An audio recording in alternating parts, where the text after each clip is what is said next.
The Dragon's Vow. Ash drifted like slow snow over the broken palace. Smoke slid through arches and hallways, turning everything gray. Amber moved across the cracked floor of the throne room, bare feet black with soot, the weight of a ruined day pressed into her bones. People huddled along the walls with blankets and torn banners over their shoulders. Somewhere a child coughed until the sound scraped. Myra pushed a cup into Amber's hands. Drink. The water was warm and tasted like the end of a fire. Amber swallowed it anyway. Her dented crown rested near the steps of the dais. She left it there. Small fingers tugged at her sleeve. Are the dragons gone? They never left, Myra breathed. Amber knelt to the boy. Stay near the kitchens. There's bread and water. Stay with the others. No one goes alone. He nodded and vanished into the murmur of the hall. The great doors opened. Heat spilled in, heavy and deliberate. Soldiers in black armor fanned out, their helms ridged like the backs of beasts. At the center came a tall figure with eyes the color of molten amber. He walked as if the room had always belonged to him. Lord Vaynor drifted at his shoulder, a pale blade of a man with a lazy smirk and armor etched in silver scales. The tall figure stopped before the fallen crown and then looked at Amber. Queen of Emberfall. Dragon Prince of Ash Spire. The name is Marcus. Amber. Armor creaked along the walls. Myra set herself half a step behind Amber's left shoulder, small and unshaking. Vaynor's mouth tilted. Introductions soothe the nerves, until they don't. Marcus crossed the last stretch of carpet. Heat radiated from him, steady as a furnace. He did not glance at the wounded. He watched Amber and pulled the silence tight. You fought, he said at last.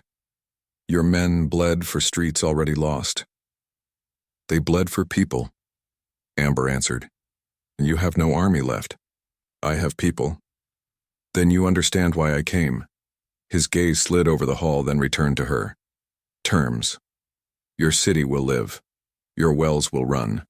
Grain, stone, roofs, guards. In return, you will come to Ash Spire and stand beside me as my queen. Not a guest, not a prisoner with a ribbon. Mine. Myra's voice cracked into air before she could stop it. You ask for chains. Vaynor's smirk widened. He offers locks that turn both ways. And if I refuse? Amber asked. Marcus did not blink. I am thorough. So thorough the wind forgets the names of streets, Vaynor murmured. Amber kept her chin level. You would marry what you burned. You are not a trophy, you are a solution. And a hostage. That too. What would you be to me? A shield you hate. How convenient. For both of us. You know I do not play at mercy. I offer terms that keep children alive and old men from dying in smoke. Amber looked past him. A woman rocked a gray-dusted infant. A man held a broken lute, as if sound could be willed back. Myra's fingers pressed into Amber's sleeve, a fierce anchor. What sort of marriage? Amber asked. In name or in blood? In blood, we don't stage farces. The words carried weight she could feel in her teeth. Blood pacts lived in every story told near a winter fire. In the stories, lovers burned and enemies woke up sharing a pulse. You bind me. I bind us. Binding is not a shackle. It's a rope pulled from both ends. Vaynor gave a soft, pleased sound. Listen to the poetry. He hates it when it escapes. No ritual here, Myra snapped. Not in this hall. It will be done properly, Marcus answered. Under witness. The High Seeress will preside. You drag holy robes to bless theft, Myra spat. We do not keep holy women, Vaynor replied. We keep oracles who cut truth into useful pieces. You speak as if this is already decided. Amber's voice was steady. It is decided by the number of bodies in your streets and the absence of any better offer. I have conditions.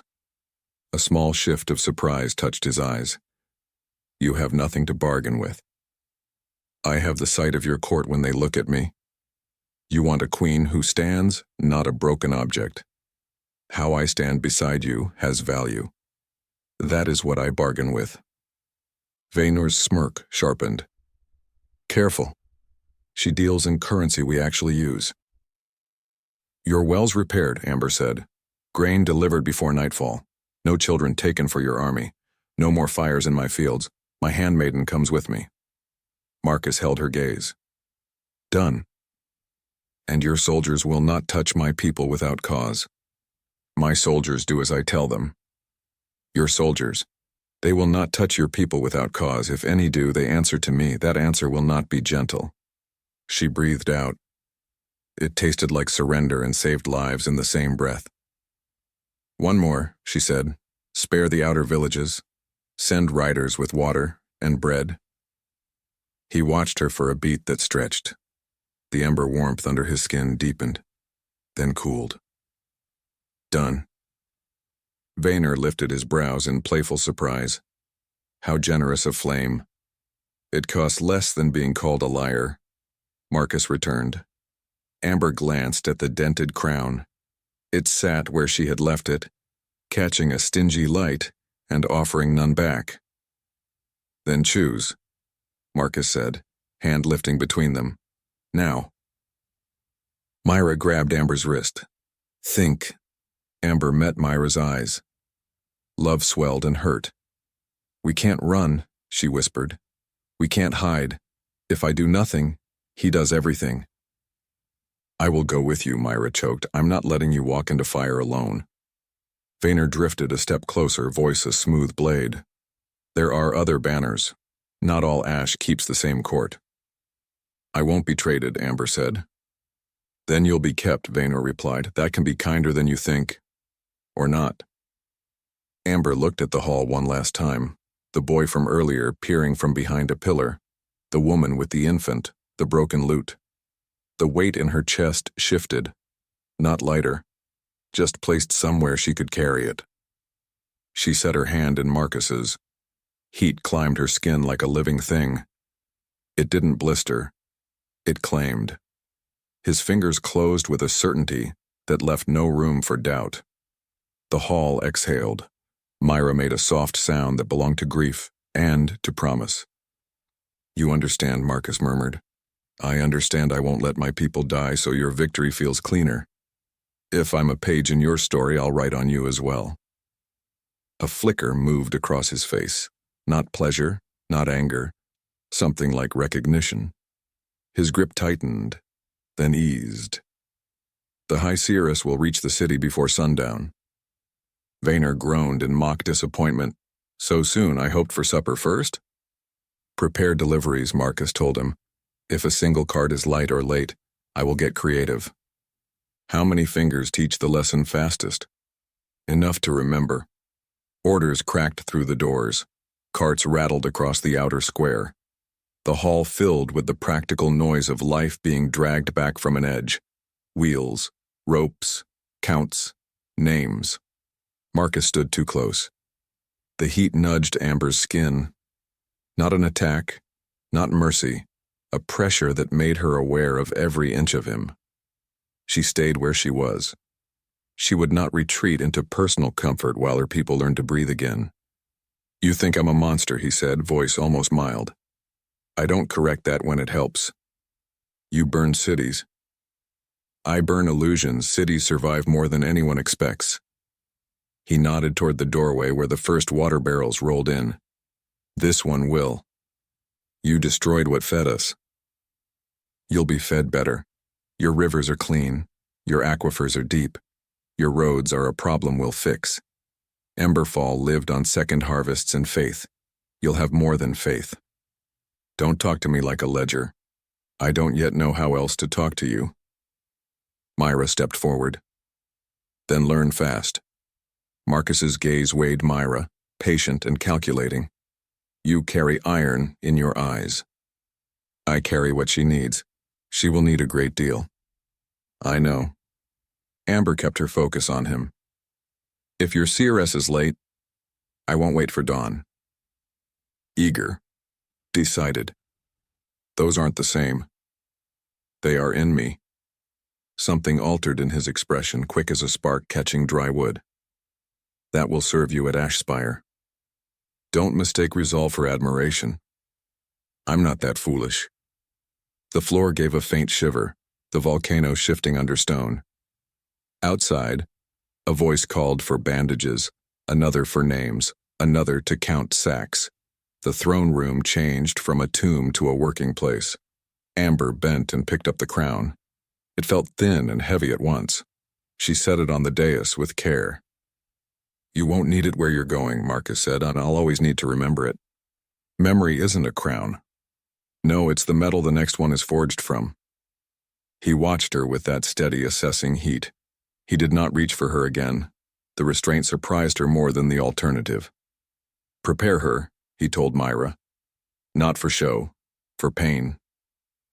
I know how to dress wounds, Myra snapped. Not these, you'll learn. He turned away, the air cooling in his absence. He moved through the rush of men and carts like a fixed point that bent everything around it. People drew back without thinking. He didn't look back. Vayner leaned in the doorway, counting barrels with 2 fingers and a smile. The southern granary smolders. If we want any of it, we need shovels and something stronger than hope. Use the palace cisterns, Marcus called. Send to the river, anyone hoards break their fingers. How many? Enough to remember. Amber watched the scene become useful. It didn't make Marcus kind. It made him real in a way that was more dangerous. Myra cupped Amber's face. I'll braid your hair. Wash your hands. Fix your sleeves. I'll keep my eyes open when the knife comes so you can keep yours on him. Amber nodded. Words would have broken something still trying to set. Hours thinned. Carts arrived. Water sloshed. Children ate with both hands. Men who had fought the day before lifted ropes together. The hall warmed with breath and effort instead of fire alone. A soldier approached, helm under his arm. The High Seeress has entered the city. She asks for a private chamber to prepare the rite. Tell her I won't run. The soldier blinked, nodded, and left. Vayner's voice drifted in again, exasperated and amused. The rivermen argue whose barrels fill first. Fill the smallest first, Marcus answered. Speed is a picture. Politics for the thirsty, I approve. Dusk settled into the broken edges of the room. Torches jumped to life. The air smelled briefly like rain, even though the sky held none. Marcus returned, cleaner, a pale line visible on his throat where something sharp had kissed skin. He took in Amber's fresh linen, the new braids, Myra's hand still at her sleeves. Walk with me. She won't be alone, Myra warned, and then she won't be alone. They moved down a side corridor where the air was cooler. A narrow window bled the last light. Here, in close stone, the heat that rolled off Marcus was a wall. Amber's skin registered it the way skin registers a storm. You look at me like I might bite. You burn. You aren't wrong. Then I'll look in a way that keeps my skin. Not all burns destroy. I don't want lessons. I don't want to give them. Vayner's voice floated behind them. I am thrilled to be included. They reached a small chamber once used for winter councils. A tall woman stood inside, spare and straight-backed, hair iron gray down her spine, eyes like banked coals. Tattoos ringed her wrists and throat in patterns that refused to sit still in the eye. High Seeress Elira, Marcus said. Elira inclined her head to each of them in turn. Queen, handmaiden, prince. I'm ready, Amber answered, pulse hard but even. Elira studied her face until the quiet became a test. The pact joins more than skin. Blood will answer blood. Breath will pull breath. Strength will meet strength. You won't be able to pretend indifference. I have no use for pretending. Good pretenders break. Elira reached for Amber's forearm, traced the line where veins lay close. Remember who you are, not as crown or bargain, as breath. Hold that at the center. The rest can storm around it without drowning you. And him. He already knows his center. Don't compare me to furniture, Marcus muttered. Elira ignored the aside. Come to the western chapel when the moon clears the broken spire. I'll be there. Eat a little salt, Elira added, already moving for the door. It helps. She was gone with the quiet of smoke slipping out a window. Myra let out a breath, like a held note. I don't like wolves in priestess robes, she muttered, then tightened Amber's sleeve and pressed her knuckles to Amber's shoulder. We'll do this. You'll stay yourself. I'll be there when you open your eyes. Amber squeezed her hand. Marcus leaned against the stone as if he owned rest. You still have time to refuse. There's no refusing left. There is always refusing. Not for me. He watched her, something unreadable moving behind heat and command. Then you'll walk to the chapel at moonrise. We'll tie our stories. Vayner drawled from the doorway. Look how lovely that bow will be. Amber looked at Marcus and felt the air between them alive with everything neither of them would admit yet. He didn't reach for her. She didn't step back. Outside, the thin edge of the moon pushed through smoke. The city breathed. The names of the living echoed across the square. And deep under her skin, beneath fear and fury, she felt it, her heart finding his rhythm, steady and patient, as if the pact already waited beneath the next breath. Moonlight lifted over the broken spire like a blade pulled slow from a sheath. The western chapel still stood, narrow and stubborn, its stained glass cracked into 1,000 veins that made the moon look like a fractured eye. Torches burned low along the walls. The floor was scrubbed, but still smelled faintly of ash and old incense. In the center, on a stone table dark as water at night, rested a shallow bowl of obsidian and a knife, with a white handle carved from something that had once lived and flown.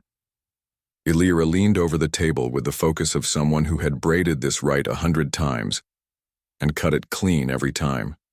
Her hair fell like iron in the torchlight. Lines circled her wrists in patterns that made the eye want to follow and lose its place. She sprinkled salt into the bowl and poured water over it until the surface shivered. Amber's steps echoed as she entered with Myra beside her. The torches made small gold worlds in Myra's dark eyes. Marcus walked already inside the circle of light, heat bending the air around him. Vayner lounged near a pillar with the ease of a cat that has found the highest shelf in a room and claimed it for observation and nap alike. Elira looked at Amber without ceremony. The gaze took inventory and offered nothing back.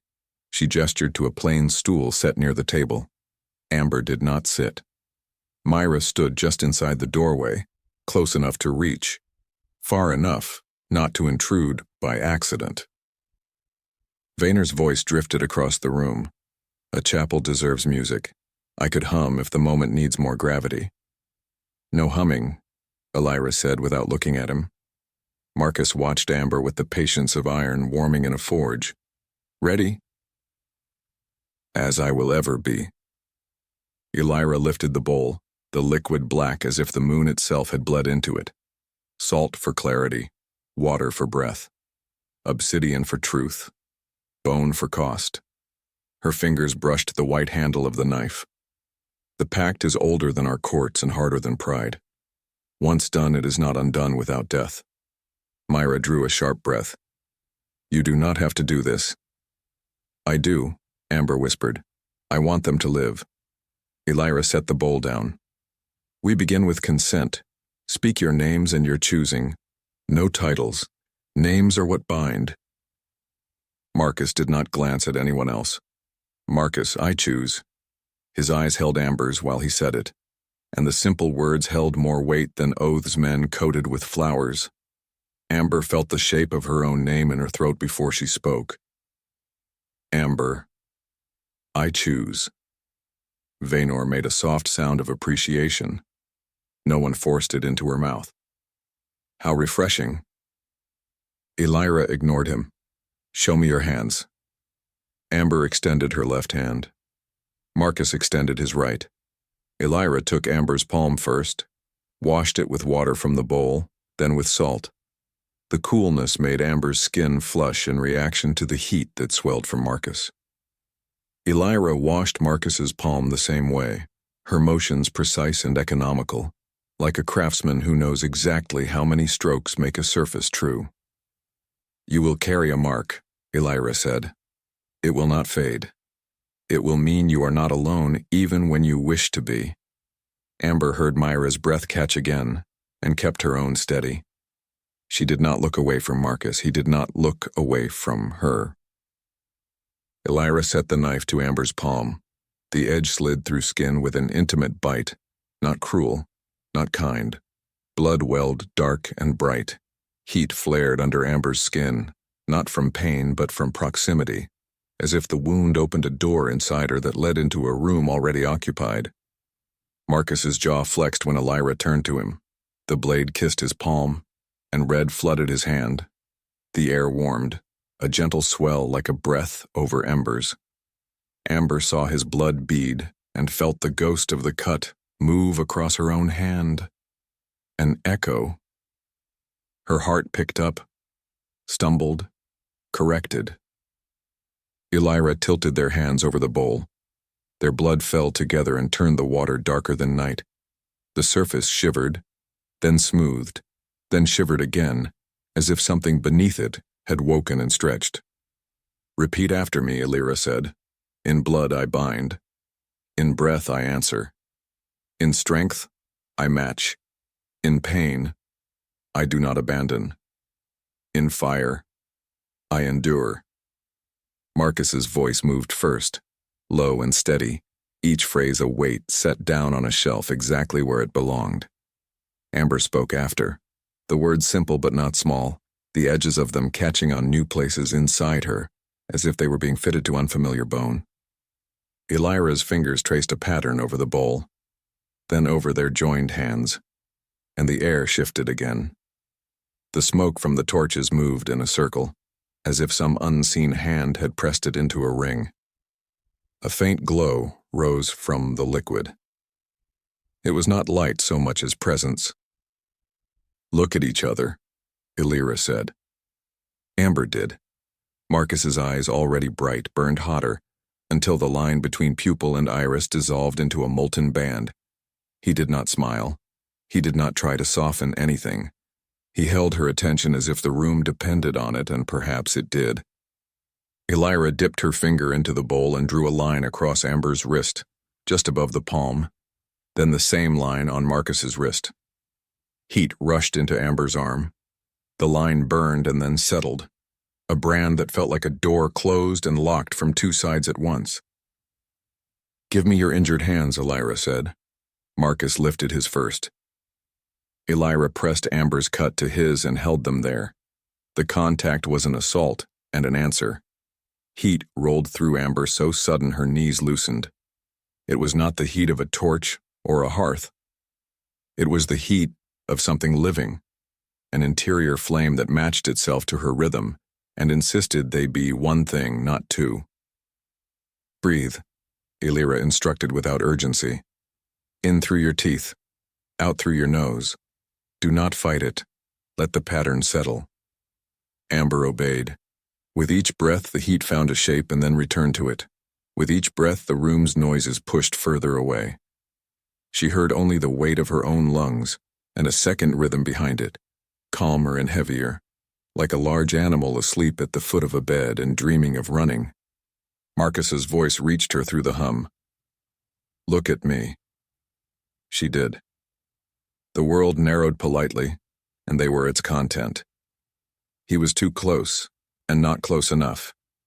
He was a cliff and a winter road, and the first swallow of wine after a long day. His fingers closed, not crushing, not soothing, a command that asked rather than pleaded. "Do you feel it?" "I feel your heartbeat." "And hunger." His mouth tilted a fraction. "Not yours. Yours." He did not refute it. Elira's hands eased away. "Keep contact," she said, but the instruction was not necessary. Neither of them moved. The heat braided itself down Amber's wrist, up her arm, along her shoulder, to a place under her collarbone that felt as if it had been waiting for this thread all along. Vaynor leaned one shoulder against the pillar and watched with alert amusement. 2 flames braided. How economical. Myra hovered near the doorway, hands tight in her skirts. Her eyes shone wet, but refused to spill. "Talk to me, Amber. Tell me you are here." "I am here." "Good, stay here." Marcus shifted his grip. "If you draw, I bleed," he said. "If I break, you feel it. If you drown, I cannot breathe. Then do not break me." "Do not drown," he returned. Elira picked up the knife again and touched its flat side to the new mark on Amber's wrist. The brand glowed briefly, and then lay quiet. She did the same to Marcus. The torch smoke ring tightened by a finger's width. The water in the bowl cooled so quickly a sheen of breath fogged its surface. "The bond is set," Elira said. "It will strengthen in the hours after sunrise. Do not stray from each other's reach before dawn if you can help it." Myra found her voice. "What if they do?" "They will not like it," Elira answered. "Neither will the walls." Amber swallowed. The heat inside her shifted, curious, not cruel. It reached like a hand pushing against her ribs from within, as if testing the space in which it now lived. Vayner's gaze sharpened as if catching a flash of prey. "Test it. A scratch. A small one. Let us all be comfortable with the rules." Myra's head snapped toward him. "Touch her and we will learn how fast dragons die from idiocy." Elira extended her palm to Vaynor, a silent offer that felt like a warning. "Use your own skin for your curiosities." Vaynor lifted both hands in surrender and laughter. "I never volunteer myself when others are present. It spoils me." Marcus's attention did not leave Amber. He lifted their joined hands a fraction. "May I?" Her mouth dried. "What will you do?" "Prove a thing." His eyes held hers until consent exactly shaped itself. Then he released her just far enough to turn the knife in Elira's hand, caught it by the blade, and tilted it so that its edge kissed the inside of his forearm, where the brand lay. The steel whispered. A line of red opened. Amber's own skin flashed with the bright bite of a cut that was not there, the pain precise and not entirely unwelcome. Her breath hitched. Heat rose and pressed into the phantom wound until it dulled and then throbbed in time with his pulse. "Enough," Myra snapped. "Enough!" Marcus lowered the knife. Amber's fingers had tightened around his without conscious choice. He looked at their hands, then back at her. "You feel it?" "I do. It will keep you alive or kill me. Everything worth anything carries both possibilities," he said. Elira retrieved the knife as if reclaiming a tool from children who had played too long. She wiped it clean, set it down, and looked between them. Now the vows. Vaynor groaned with theatrical pleasure. "At last. I love a promise you can't chew your way out of." "Stand," Elira said. "Face each other. Speak so that the walls remember." Amber's legs were steady enough. She moved to stand fully inside the ring of smoke, which had tightened again, so that stepping in felt like stepping through a membrane. Marcus stood opposite, close enough that she could see the pale line on his throat, the one that had not bled for long. The heat off him pressed into her front.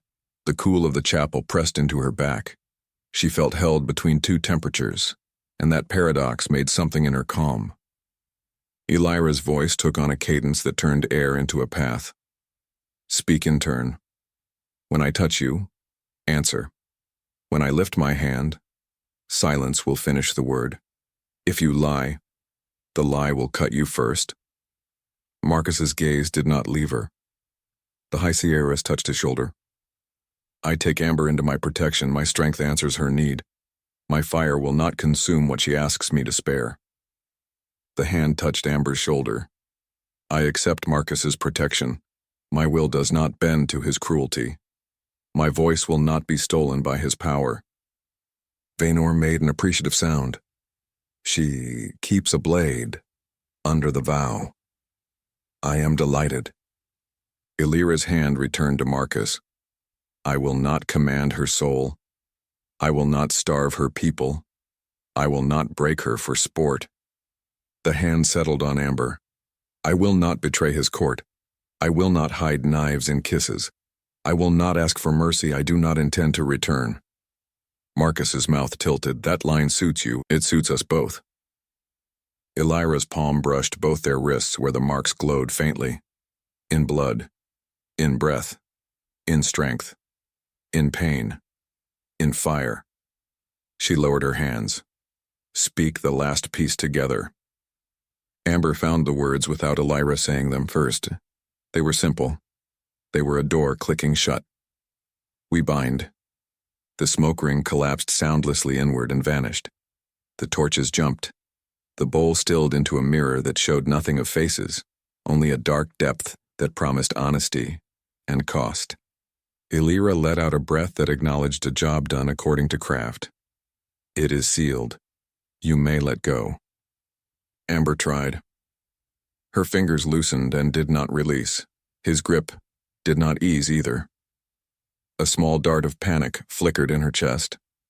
Not that she was trapped, but that she did not want to be the first to step away. Marcus's heat shifted, like a large body altering its weight while staying still. Myra moved closer, testing the air as if it might bite. Are you both in one piece? Marcus finally released Amber's hand. The skin where his had touched her felt changed, as if something had written on it in a language without letters. He turned his forearm so the brand caught the light. It had settled into a ring of dark gold and red, as if a thin coil of ember had been laid just under the skin. The same pattern circled Amber's wrist. Not identical, but undeniably paired. Vayner stepped closer, fascination breaking through mockery. Look at that. Not scale. Not flame. Something in between. A signature. Elira's eyes approved without softening. The bond shows its nature. You will learn what it demands. Amber lifted her arm. The brand pulsed once in time with her heart. The heat inside her answered like an echo across a canyon. Not far, not near, simply equal.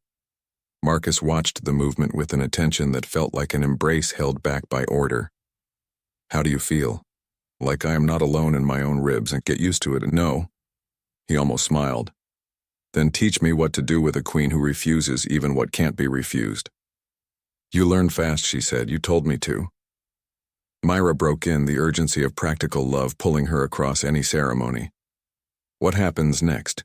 Do we have to do anything before dawn? Does she need food? Does he need air from a mountain? Elira placed a hand on Myra's shoulder, an odd kindness that seemed to sneak out when not watched. Both will eat. Both will drink. Cool cloths on the marks will ease the ache. No riding yet. No distance. The first hours will be loud. After that, quieter. Loud, Vayner echoed, amused. I adore that description. What does loud feel like? Elira looked at him without blinking. Like waking in a room you did not build. Vayner clapped softly as if a fine performance had concluded. Lovely. Amber moved her wrist and felt Marcus's attention follow the gesture as if tied to it. He took a shallow breath. The kind a man takes to keep something large and private from stepping out where anyone can see. This court will not touch her, he said into the room at large, but his eyes stayed on Amber. They will bow. They will learn. If any hand rises against her, it rises against me. Vayner's smile stayed, but his gaze sharpened around the edges. As you say. Not as I say, Marcus replied. As the pact requires. Elira tipped the bowl and poured its contents onto the stone floor at the foot of the table. The liquid hissed, steam rising like a ghost. The scent that rose was not blood or salt or water. It smelled like metal rained on after a long drought. She set the empty bowl down and wiped her hands. It is done. Amber found herself swaying and stopped the movement before it showed. Myra's hand caught her elbow anyway, steady without patronizing.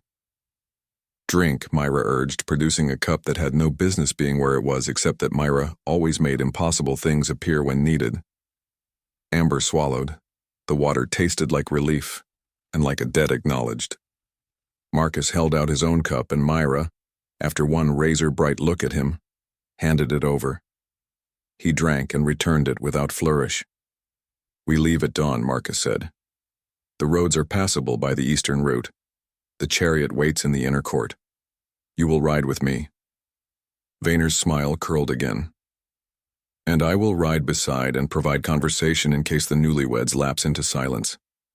If you are silent, it will be because your mouth is busy counting dust," Myra muttered. Vayner laughed softly. Fierce little blade. Amber lifted her eyes to Marcus. "I will not be paraded. You will not be paraded, you will be seen. They must know who stands beside me, and they must understand what it costs them that you do." "Then I will be seen," she said. "But I am not a trophy. And if anyone treats me as one, I will break their hand, and you will feel it." "Good," Marcus answered. "I prefer threats that work both ways." Elira stepped toward the door.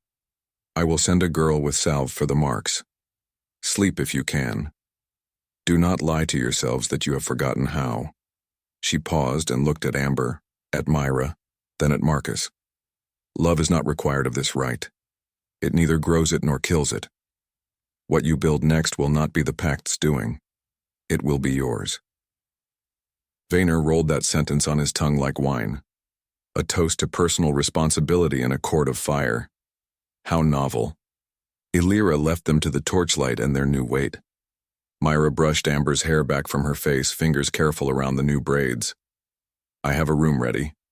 It is small, but the bed is not burned. I will sleep on the floor. If you wake, I will wake." Amber took her hand. "No floor. You will lie beside me and we will both pretend the straw is silk." Myra's mouth trembled into a shape that did not belong in a chapel and did anyway. "As my queen commands."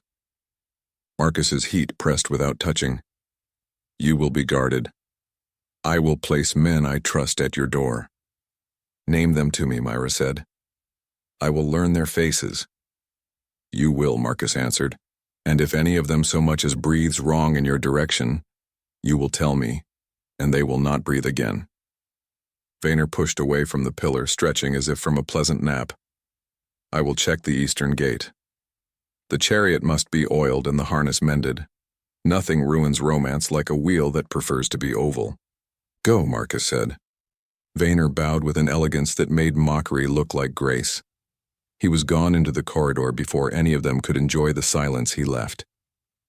Marcus's focus returned to Amber and unhidden gravity. "You will learn my court. They will test you. They test me. Do not mistake their smiles for safety. Do not mistake mine for surrender," she answered. He came a fraction closer. The brand on her wrist warmed in response to his nearness, a tide that rose without wind. "Do not fear needing me," he said, and the softness of the sentence startled both of them. "I fear forgetting myself," she returned. "Then remind me when I make it hard." "You will." "Yes." They stood inside a quiet that remembered vows. The torches whispered. The moon slid higher over the cracked glass eye. The city beyond the chapel breathed through the night, an animal nursing burns and counting its living. Amber lifted her wrist and Marcus lifted his without thinking. The marks answered each other, warm and sure, the ache deepening and then smoothing, as if two ropes had been pulled to the same tension. She met his gaze and kept it. Not as challenge. Not as promise. As fact. "Tomorrow," she said. "Tomorrow," he echoed. She turned toward the door and Myra fell into step with her, one hand never leaving her sleeve. Marcus followed at a distance that felt like presence. The corridor outside smelled of stone cooled by night. The first hint of dawn lived somewhere beyond the far windows where the sky had begun to lose a shade of black. When they reached the turn that split toward the guest rooms, they paused. No one spoke. Words here would have made something smaller. Amber looked back once. Marcus's eyes held the same heat, the same steadiness, but now another thing lived there too. A reflection of what she felt under her skin. Not hers. Theirs. "I will not run," Amber said, "and I know.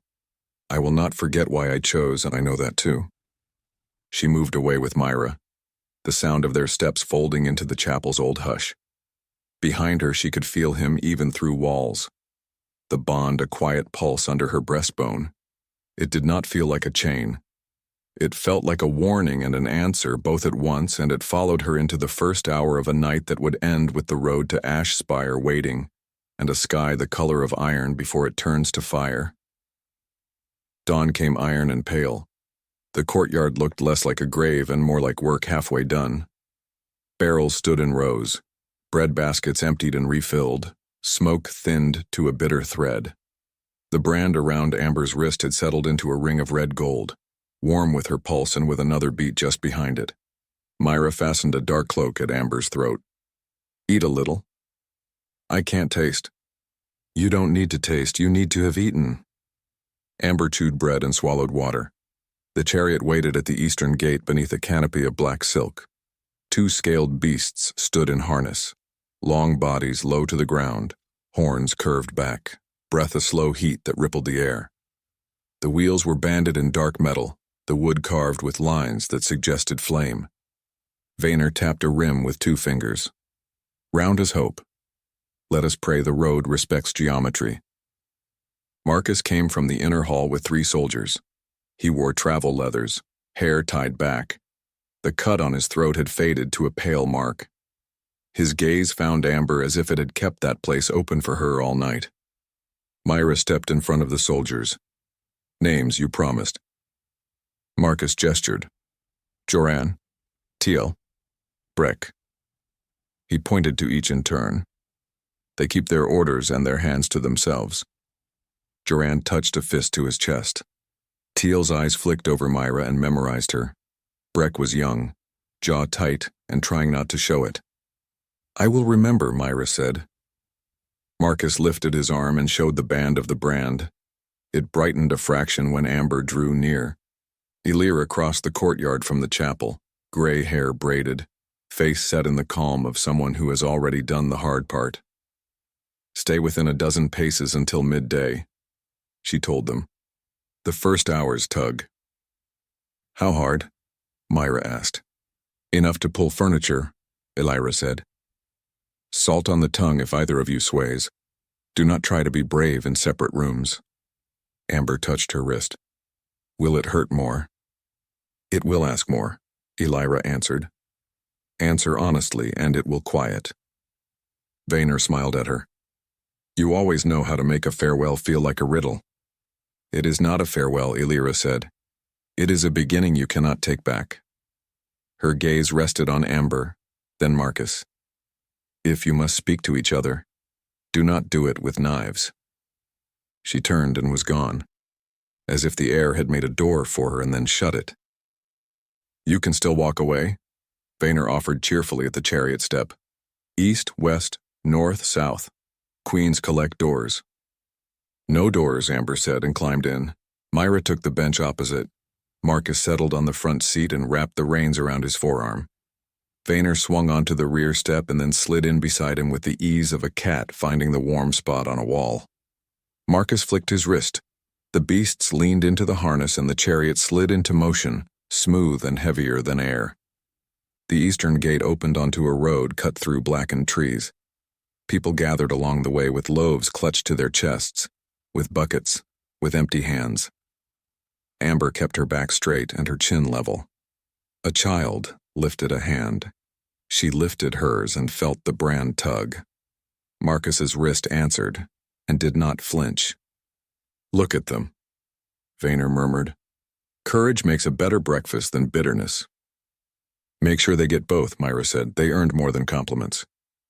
They have food, Vaynor replied. Compliments are free. I am generous with what costs me nothing. Fields opened, some burned, some stubbornly green. The wheels hummed. Heat from the beasts warmed Amber's shins. The bond hummed louder. When the chariot jolted over a rut, she braced and felt, a heartbeat later, the matched brace in Marcus's body. When an old memory rose and tightened her chest, his breath thinned and steadied in answer, as if something in him tried to shoulder weight he could not possibly know. Tell me about Ash Spire, Amber said. Stone black as river glass, Marcus answered. Halls that keep heat like a favor. Courts that test anything that stands still long enough to grow roots. They will test me, Amber said. They will test me for choosing you. They will smirk and whisper, Myra muttered. They will choose pretty words for ugly thoughts. They will bow, Marcus said. They can whisper later without teeth. They passed a roadside shrine, a sun carved shallow into stone. Someone had left herbs that had dried into a brown knot. Myra touched 2 fingers to brow and heart. Amber mirrored the motion. The brand warmed under her skin, and the reins shifted in Marcus's hands as if he had felt the same heat and adjusted to it. A cart rolled toward them, piled with blankets. A man and a woman sat on top with a child between them. Where are you going? Amber called. To the city, the man answered. They said there's water. There is, Myra called. Lower square. Small barrels first. Do not push. The woman nodded once, sharp as a flint edge, and the cart creaked past. They will live, Marcus said. They will remember, Amber answered. They always do. The road narrowed into a cut between ridges. A low thrum came from ahead, steady as a machine the earth could not stop. What is that? Amber asked. The mountain, Marcus said. It does not sleep, it remembers. That is not comforting, Myra said. It is not meant to be. They stopped at a stream to water the beasts. Marcus checked straps, hands quick and sure. Myra filled a skin and pressed it into Amber's hands. Drink. Salt. Amber obeyed. The salt stung and settled her. Vayner sat on a flat stone and looked like a man who had been invented for resting on rocks. Another 3 hours to the lower pass, Marcus said when they moved again. Then we climb. If the road refuses, Myra said, we will remind it we are not guests. A hawk wheeled and veered away, offended by the heat or the company. The sun climbed behind a gauze of smoke and then seemed to hold there, punishing everyone equally. The brand burned and cooled in cycles that matched the beast's breath. Amber closed her eyes for one long moment and opened them on the bridge Vayner had promised. It arched over a chasm cut clean into the mountain, steam rising in thin threads. Far below, a red glow pulsed like a heart seen through skin. The bridge was a narrow curve of dark stone with low walls, its surface carved with 1,000 small patterns, some worn to ghosts, some sharp. Myra looked once and looked away. Why is it so narrow? So the mountain remembers it is not for everyone, Marcus said. And if a wheel slips, then we learn a quick lesson. Do not joke, it is not a joke. Amber studied the span and let fear find its place. Drive. Marcus spoke a word to the beast in a language she did not know. They stepped onto the stone. Warm air breathed up from below. Midway across, a wind shifted sideways. The chariot swayed. Myra's hand gripped Amber's cloak. Vayner's fingers tightened on the panel. Marcus's shoulders lowered and widened, reins steady as if his spine had become another bridge. Look at me, Marcus said quietly. Amber did. The height softened into numbers. The sound of the chasm condensed into one note that did not demand, only persisted. The beast's steps became a pattern she could trust. The wheels bumped onto rock. The sound changed back to road. Myra let out a breath with her eyes closed. I hate your city already. You will complain in warmer rooms, Vayner said. They climbed in switchbacks cut into the mountain's flank. On one side, a wall of black rock that ate light. On the other, the world unrolled in ash and pale green, the river a silver thread. A dragon passed high above, a dark crescent against bright sky. Heat pressed into the skin and then into the bones. The bond settled into a slow circuit, wrist to shoulder, to chest, and back. Tell me about Vayner, Amber said without turning. Ambition shaped into charm, Marcus answered. Talent for battle, more for survival. He likes wanting what other people want. It makes the game brighter for him. Will he try to break the pact? He will look for a seam. And you. I will remind him there isn't one. Describe me with more flattery, Vayner said, eyes on the road. You bring your own, Myra replied. Leave ours for other uses. The outer gate of Ash Spire revealed itself as a set of angled buttresses and ramps carved from the mountain, surfaces polished until they reflected light like water. Warm air flowed from high openings with the faint scent of iron and spice. 2 lines of armored figures stood along the entrance, cloaks short and practical. A woman in pale gray waited between them with a tablet. Steward Lysa, Marcus said without slowing. We do not stop here. As you wish, Lysa answered. Her eyes measured Amber, then went back to their work. The chariot rolled into an interior passage high enough to swallow a cathedral. Torches burned in sconces. Channels cut in the walls glowed with slow light like magma banked behind glass. Heat pressed into skin and through it until the brand's warmth was just one current in a larger river. They entered a broad hall where the ceiling arched like the inside of a rib cage.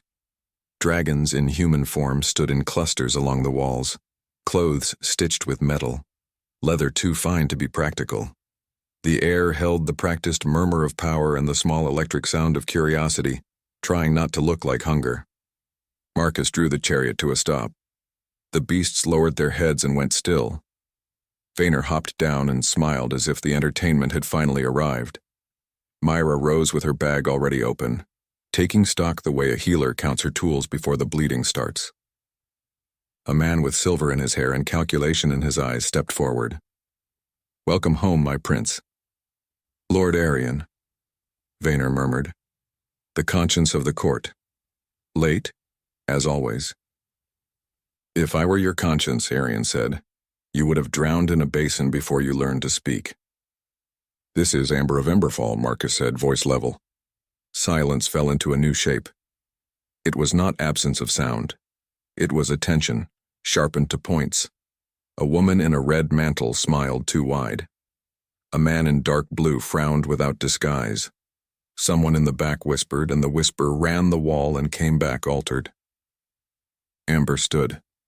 The brand burned and settled, burned and settled. She did not bow. She did not dare. She did not beg. She let them look and made the looking a labor for them, not for her. This hall will not touch her, Marcus said. You will bow. You will keep your tongues out of her blood. If any hand lifts, it lifts against me. Vayner's smile curved like a blade. I do love a room when the weather changes. Arian inclined his head the measure required by order if not by temperament. Shall I call the court to witness a formal entry? They are already witnessing, Marcus said. He stepped from the platform and stood level with Amber. Heat rolled off him like weather. The bond pulsed and her breath matched his without permission. A girl in gray slipped forward with a basin and steam. Myra accepted it and wrung a cloth with quick hands. Let me, Myra said and laid the cloth on Amber's wrist. A wave went through the mark and into the room. Marcus's forearm twitched, honest and involuntary. He glanced at it as if surprised his own body would confess so openly. Amber met his eyes and did not look away. Something unsaid stepped between them and chose to be noticed. So, Vayner breathed behind them, pleased with the shape of the moment. Welcome to Ash Spire, my queen. Shall I begin the tour of rooms where affection is a sport?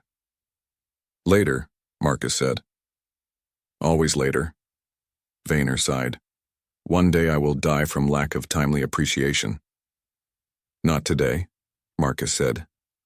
Arian folded his hands. What will you do first? Eat, Myra answered. Then sleep. Then decide who needs a private warning and who can learn by example. A few smiles cut the air like thin knives. Someone turned a laugh into a cough. There are chambers, Marcus told Amber. Clean, not kind. Kindness isn't the point, Amber said. Take me there. Joran, Tial, and Breck moved ahead, clearing a path mostly to show that paths would be cleared when Marcus wished it. Vayner drifted after with the contentment of a man who cannot decide whether he is more excited by scandal or bread. Arian watched them go with a face that revealed nothing and thoughts that did not rest. The corridor beyond carried light in thin channels. The air smelled of iron and cardamom. Stone underfoot was smooth with use. The mountain breathed slow around them, like an animal at rest. Myra leaned close. We will put water by the bed and salt where your hand will find it. If you wake, breathe twice and listen. If you can hear him, you are still yourself. I can hear him, Amber said, and then you will be fine. Marcus stopped at a heavy door banded with metal and lifted the latch. The room beyond was spare and clean. A narrow bed, a low table, 2 stools, a basin, a slit window that looked on heat-hazed distance and sheer drop. This will do, Myra said. You there. I will take the other side. Marcus stood in the doorway as if absorbing the corridor's heat so the room could cool. Amber turned to him. The brand pulsed, not pain, not comfort, insistence. You will be safe here, Marcus said, and no one is safe here. You will be safer than most.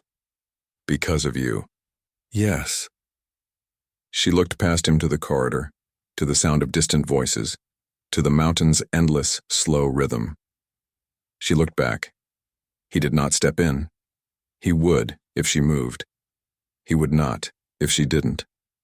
The choice hung between them. Tomorrow, she said, holding what she could carry inside a single word. Tomorrow, he answered, and it landed like iron on stone. Vayner's shadow unpinned itself from the wall. If you hear laughter tonight, do not assume it is about you. Most will be. Not all. Myra pushed the door with more care than he deserved and set the bar. She rested her forehead against the wood for a breath, then moved through the room, putting the world where hands would find it in the dark. Amber stood until her body felt like it had settled back inside borders she recognized. The brand warmed and cooled with her breath. Through the wall, she felt Marcus not as shape, but as pressure, the way a storm touches skin before it touches sky. Myra's fingers found hers. You did what you had to do. Yes.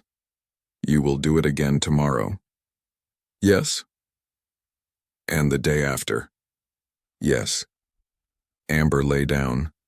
The straw smelled like old summer. Myra blew out the lamp. Darkness folded. The mountain exhaled. The bond hummed. She thought of the road she did not take, and of a city that would have died if she had loved her fear more. The thought did not console, it clarified, and her heart beat. Another beat answered. It did not ask permission. It did not apologize. It moved through her as if it had been there all along and had finally remembered the way. Heat gathered in the room before the light did, a slow tide pressing up from the stone. Amber woke to it with the bond pulsing at her wrist. A second beat that was not fully hers. The slit window showed a thin bar of morning and a drop, so sheer it made the stomach tilt. She lay still, listening for the other rhythm. It answered, steady and patient, as if it had been awake while she slept. Myra sat beside the bed with a basin. Sip. Salt after. Amber drank. The water tasted like iron that had cooled. How long? An hour, maybe 2. Myra dabbed the mark. Still warm. It likes attention. Everything here does. A measured knock. Myra opened the door a hand's width. Duran filled the gap, helm under his arm, calm as a wall. The prince requests the queen in the inner hall. Requests, Myra repeated, eyebrow sharp. Requests. Myra shut the door and moved to the clothes folded on the table. Wear the dark. It looks chosen, not issued. She laced the slate gown, braided Amber's hair back from her face. Chin level. If they want you small, make them work. Amber flexed her fingers. The brand answered with a quiet flare. If I sway, you push. I will drag. Elira's voice came from the doorway, cool and certain. Better to learn to stand. She stepped in, braid of gray heavy over one shoulder, eyes like coals that remember flame. May I? Amber nodded. Elira's fingers found the arm above the mark with a touch exact as a measure. The bond has taken its first shape. It will tug when you are near him and when you are in danger. The court gives you both. Helpful. True. Elira's gaze moved to Myra. To her left, a half step behind. Not a wall, a second spine. Myra tightened a strap. Understood. If anyone tests you with a right without consent, speak my name once. Elira's mouth almost smiled. They will remember gods. Breathe slow as you enter. Let the stone hold you. They left with Joran at the front, Tiel and Breck flanking, Myra a small spark at Amber's shoulder. The corridor opened into a warm artery, where light moved in glassy channels and courtiers drifted like sleek fish. Eyes sliding, voices tuned to the hum of power. The bond tugged with a surety that belonged to no map. Marcus was ahead, a signature heat you could sense with your skin. The inner hall yawned like a furnace mouth. High ribs arched overhead, iron chains draped as if decorative, banners stirred by warm drafts. There was no throne, only 3 broad steps where a ruler could stand and make the room arrange itself around his stillness. Marcus stood there, not sitting, not lounging, weight-balanced, heat rolling in steady waves. His gaze found Amber and held. The court felt it and turned in a ripple that lifted the hair at her nape. Vaynor leaned against a pillar with loose poise, dark leather catching the low light. Sensible, he murmured as Amber approached. Elegance that doesn't apologize. Arian waited near the steps, silver thread hair catching the glow, hands loosely linked at his back, watchful as a clock that never forgets to count. A woman in red stepped from a knot of courtiers, mantle cut like flame, smile sharpened to a point. We are honored by the guest our prince brings home, Amber of Emberfall. Your name is a promise. Let us see if it keeps. Myra's chin rose. Mind your own promises first. The woman's smile widened. Charming. A handmaiden with teeth. Her gaze drifted back to Amber. A queen from ashes. Most queens prefer jewels. I prefer bread, Amber answered, and clean water. And the names of those still alive. A whisper moved along the walls and came back thinner. Arian's mouth made a small line that might grow into approval later. Vaynor's brows tilted in pleased interest. Marcus did not raise his voice. You waste time. Lady Serenia offers welcome, the woman purred. And curiosity. Curiosity can wait. Marcus looked past her. Bow. The word landed like iron. Cloaks stirred. Heads tipped, some dutiful, some reluctant. Arian's nod was exact. Vaynor's bow was lazy, a man happy to bend when it pleased his sense of theater. Serenia dipped just far enough and no more. Amber did not move her head. She let the hall learn her height and the angle of her shoulders. This is Amber of Emberfall, Marcus said. She stands under my vow. She stands under this court's protection because she stands under mine. Measure your words. Measure your hands. If either way's wrong, I will correct it. Such fierce possession, Serenia murmured. It has a sound. Possession calms the nervous. Vaynor whispered, delighted. Amber's gaze stayed on Marcus. You speak for yourself or for them? For both. His eyes stayed on hers. You will not be harmed here. You will not allow it. She let the difference hang in air. Different promise. Heat threaded the space between them. The mark warmed. For a beat, the room listened without understanding why. Arian stepped forward a fraction. The court understands that the prince brings home a queen. It has not yet been shown what it receives in return. Stability, Marcus said. Ambition dislikes that word. Arian returned, mild. Then ambition can starve. Vaynor's laugh moved around a pillar and came back changed. Translation. Leverage. Rivers. Faces the outer towns recognize when they are reminded they like breathing. Serenia's gaze sharpened.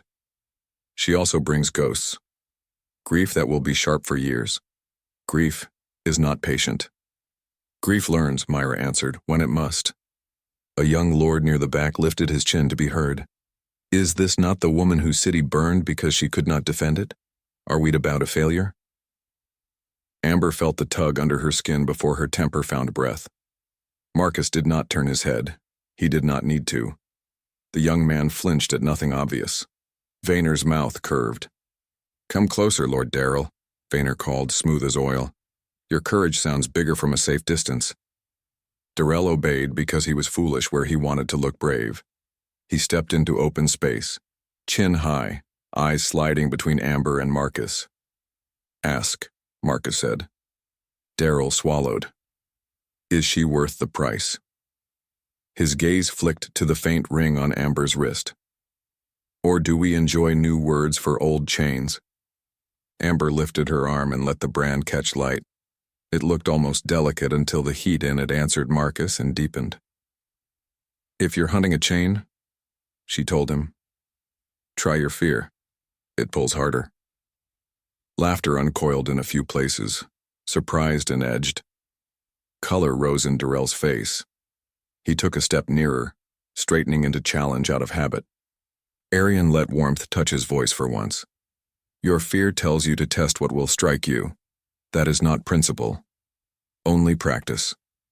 Marcus stepped down one wide step. The hall cooled and warmed again. A thin line of glow crawled from his brand to his thumb, held like a tamed spark. Amber felt the flare under her own skin before she saw it. Marcus turned his hand so Darrell could see that the answering heat lived in Amber too, then closed his fist and pinched the light out, like a man dousing a wick. "The price is mine," he said. "I have enough to pay it." Darrell dropped his eyes. "My prince." "Back to your corner." Vayner murmured, voice as soft as punishment. Serenia folded her hands, smile narrowed to a knife. "A display convinces some. The court understands strength. It asks what your queen offers beyond pain shared." "Words," Amber said, "and the choice to listen." She let her voice carry without strain. "You think I am here because I could not hold what was mine. You are right. I failed to hold against dragons. I chose to hold what I could instead.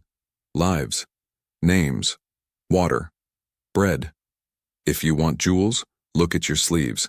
If you want to know what a queen offers, watch whether your children eat this winter." Vayner's smirk softened for a blink into something like respect before amusement returned to cover it. Arian's attention sharpened, clean, and present. Heads bowed again here and there, this time not entirely because a prince had told them to.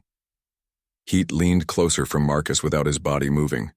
The bond pulsed back, their gazes touched and held, bare as skin. For a breath, Amber forgot the distance between steps and thought only of the distance between his hand and her wrist. "Enough," Marcus said, iron smooth. "Formal acknowledgement now.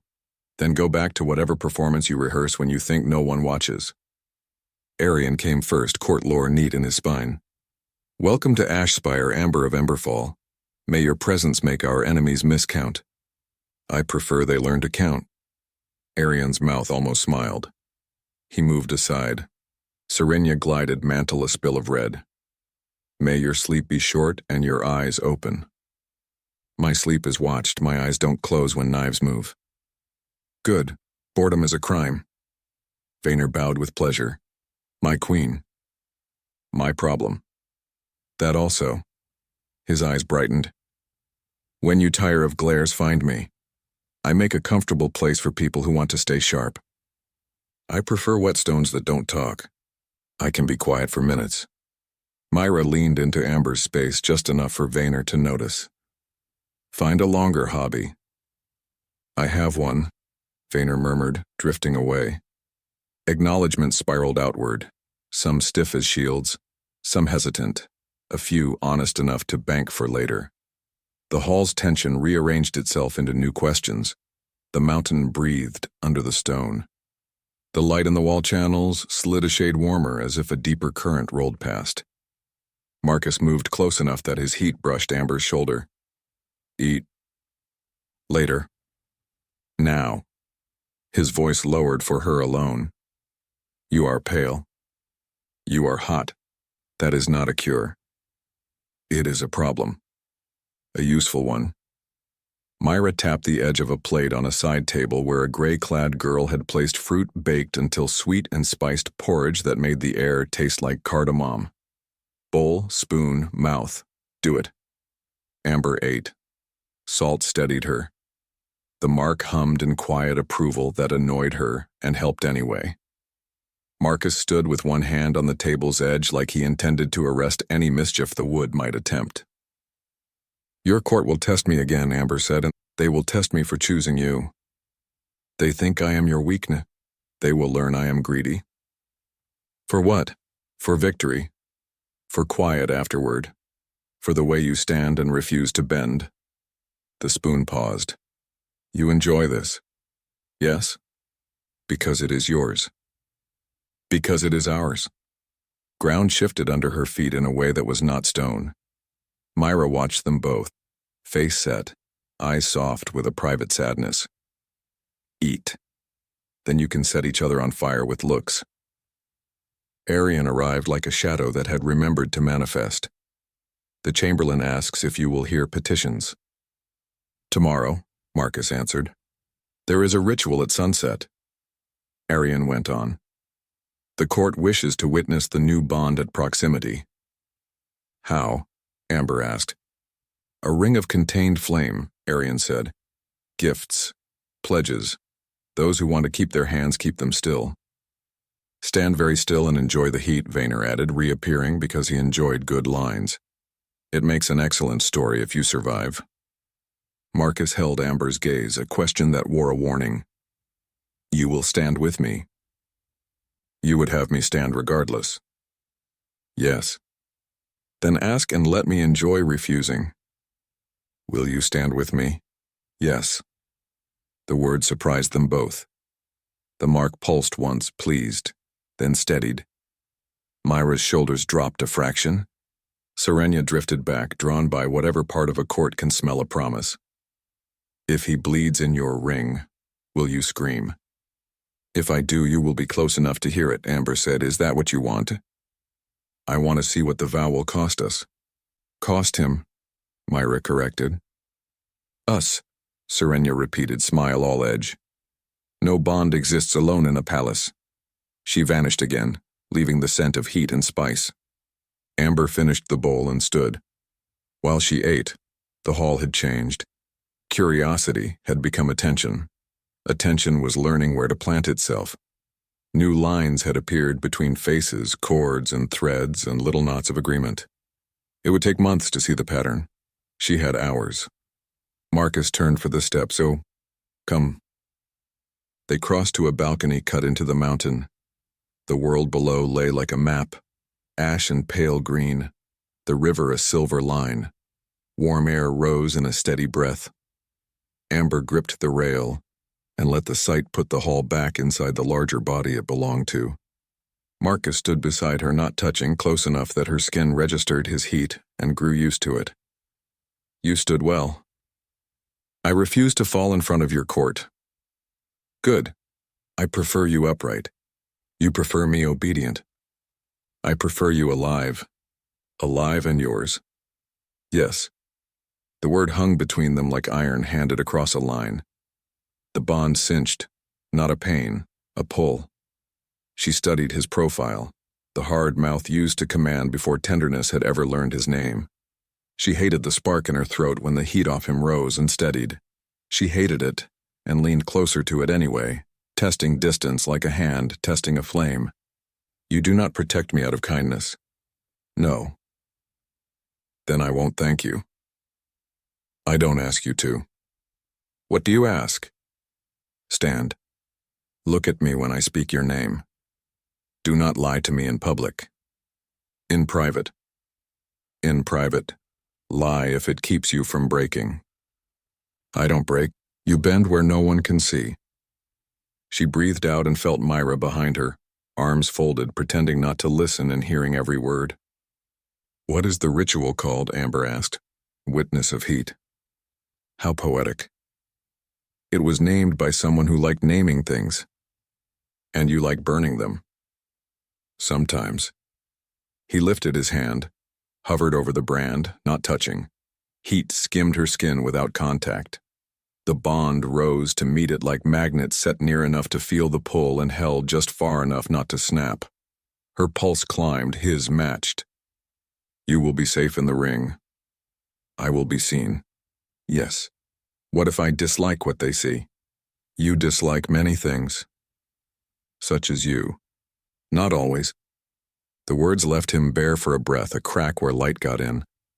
She looked up, startled by something unguarded in his eyes. Not mercy, not softness. A window a careful man had forgotten to shutter. Careful, she warned him. Of what? Cracks are hobbies here. They like what they can use. He drew his hand back. The brand cooled. Her breath evened. Do not give them pieces. Take theirs. Myra will carry them for me. Myra snorted. Already have a bag? Vayner leaned in the doorway, all timing. Does the Queen require help with attire for sunset? Linen that won't flash. A mantle that covers shoulders. Jewelry that won't melt. Linen, Myra said. Mantle. If they want to stare, they can work harder. At once. Vayner's eyes flicked between them, savoring the heat. When the flame arcs, it will look as if it wants you. It does. Hold order in your body.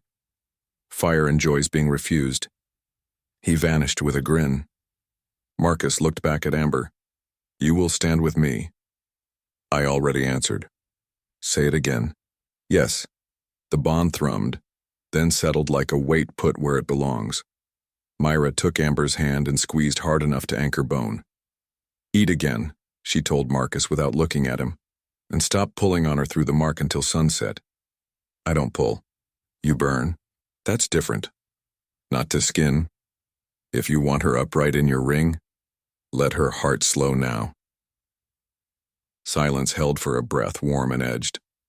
Marcus inclined his head, conceding a thing he had not meant to give.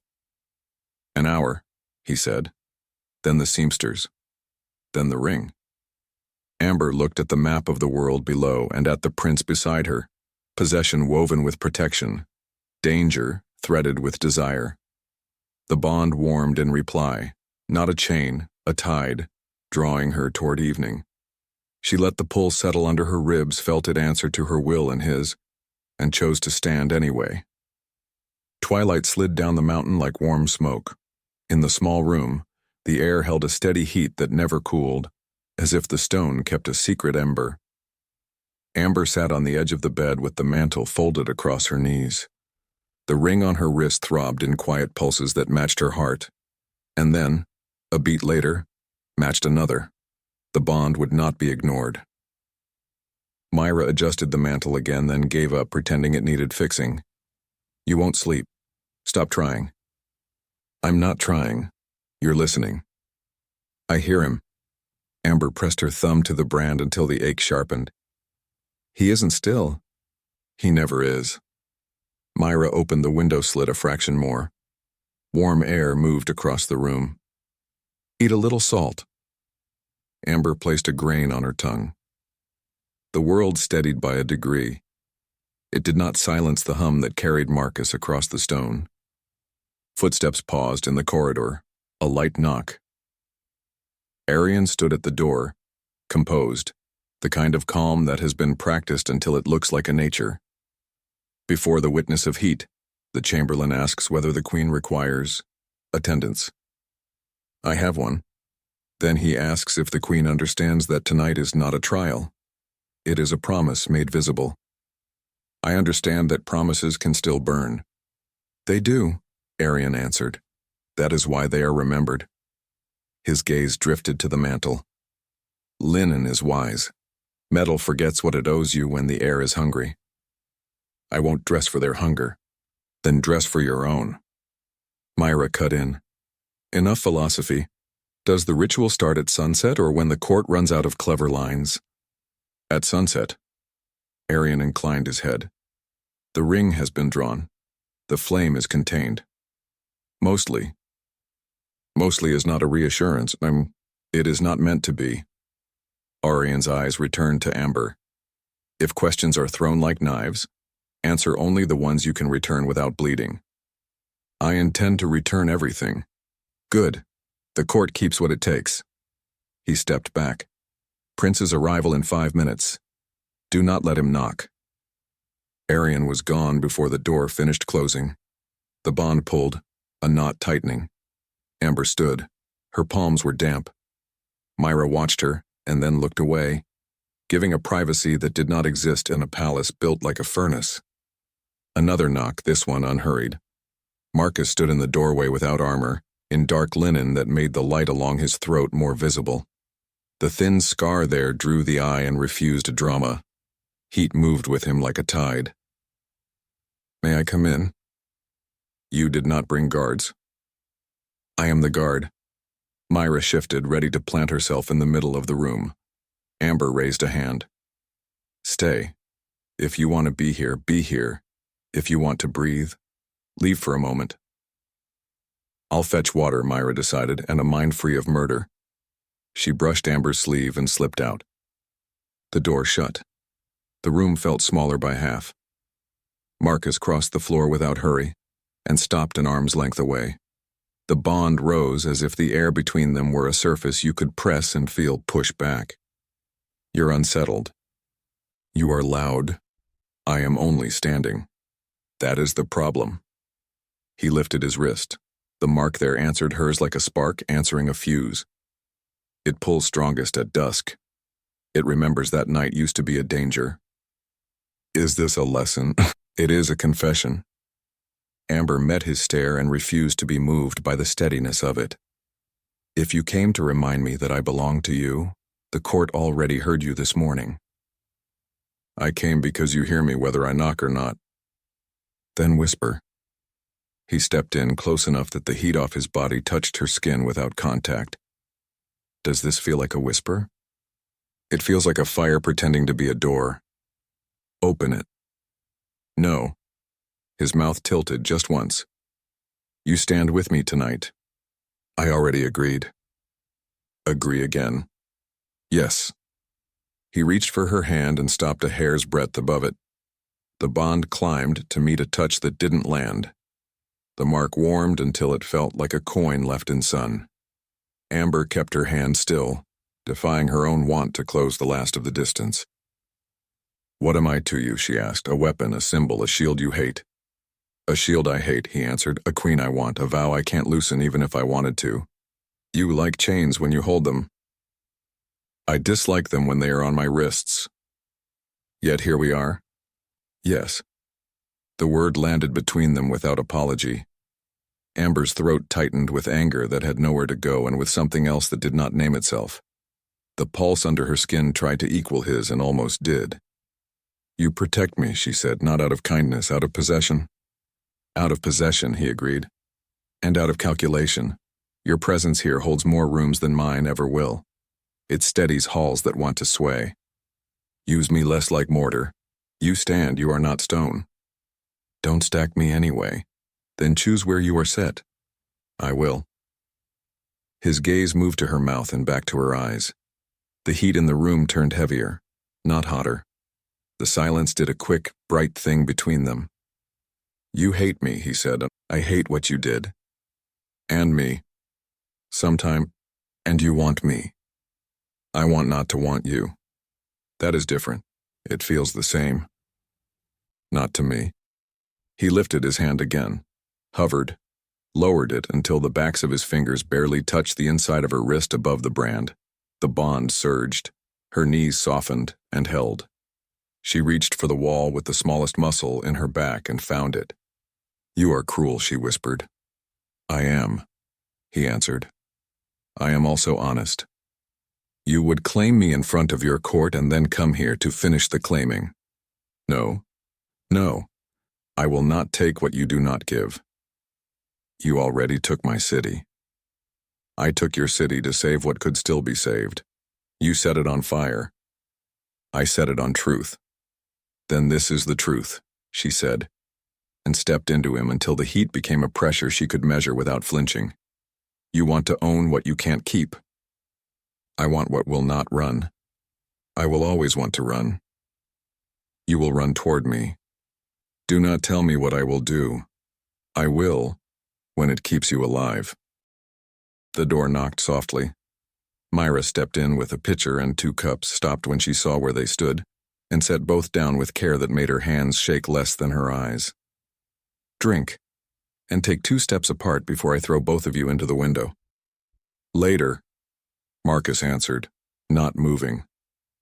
Now, Myra countered, if you want her upright in your ring, let her heart slow. Amber stepped back first. The air cooled from urgent to only hot. Myra's mouth unclenched by a fraction. Arian said sunset. Amber murmured, trying to push breath into order. Soon, Marcus replied. He picked up a cup and set it in her hand. His knuckles grazed her fingers with the care of someone handling a new blade. Salt. She drank. The grain bit tongue and steadied the world another degree. The bond settled to a hum that had learned manners. Myra poured for Marcus without looking at him. The doorframe caught a shadow. Illyra filled it, eyes taking in the room, then the distance that had been restored. The hour bites. Does it bite you?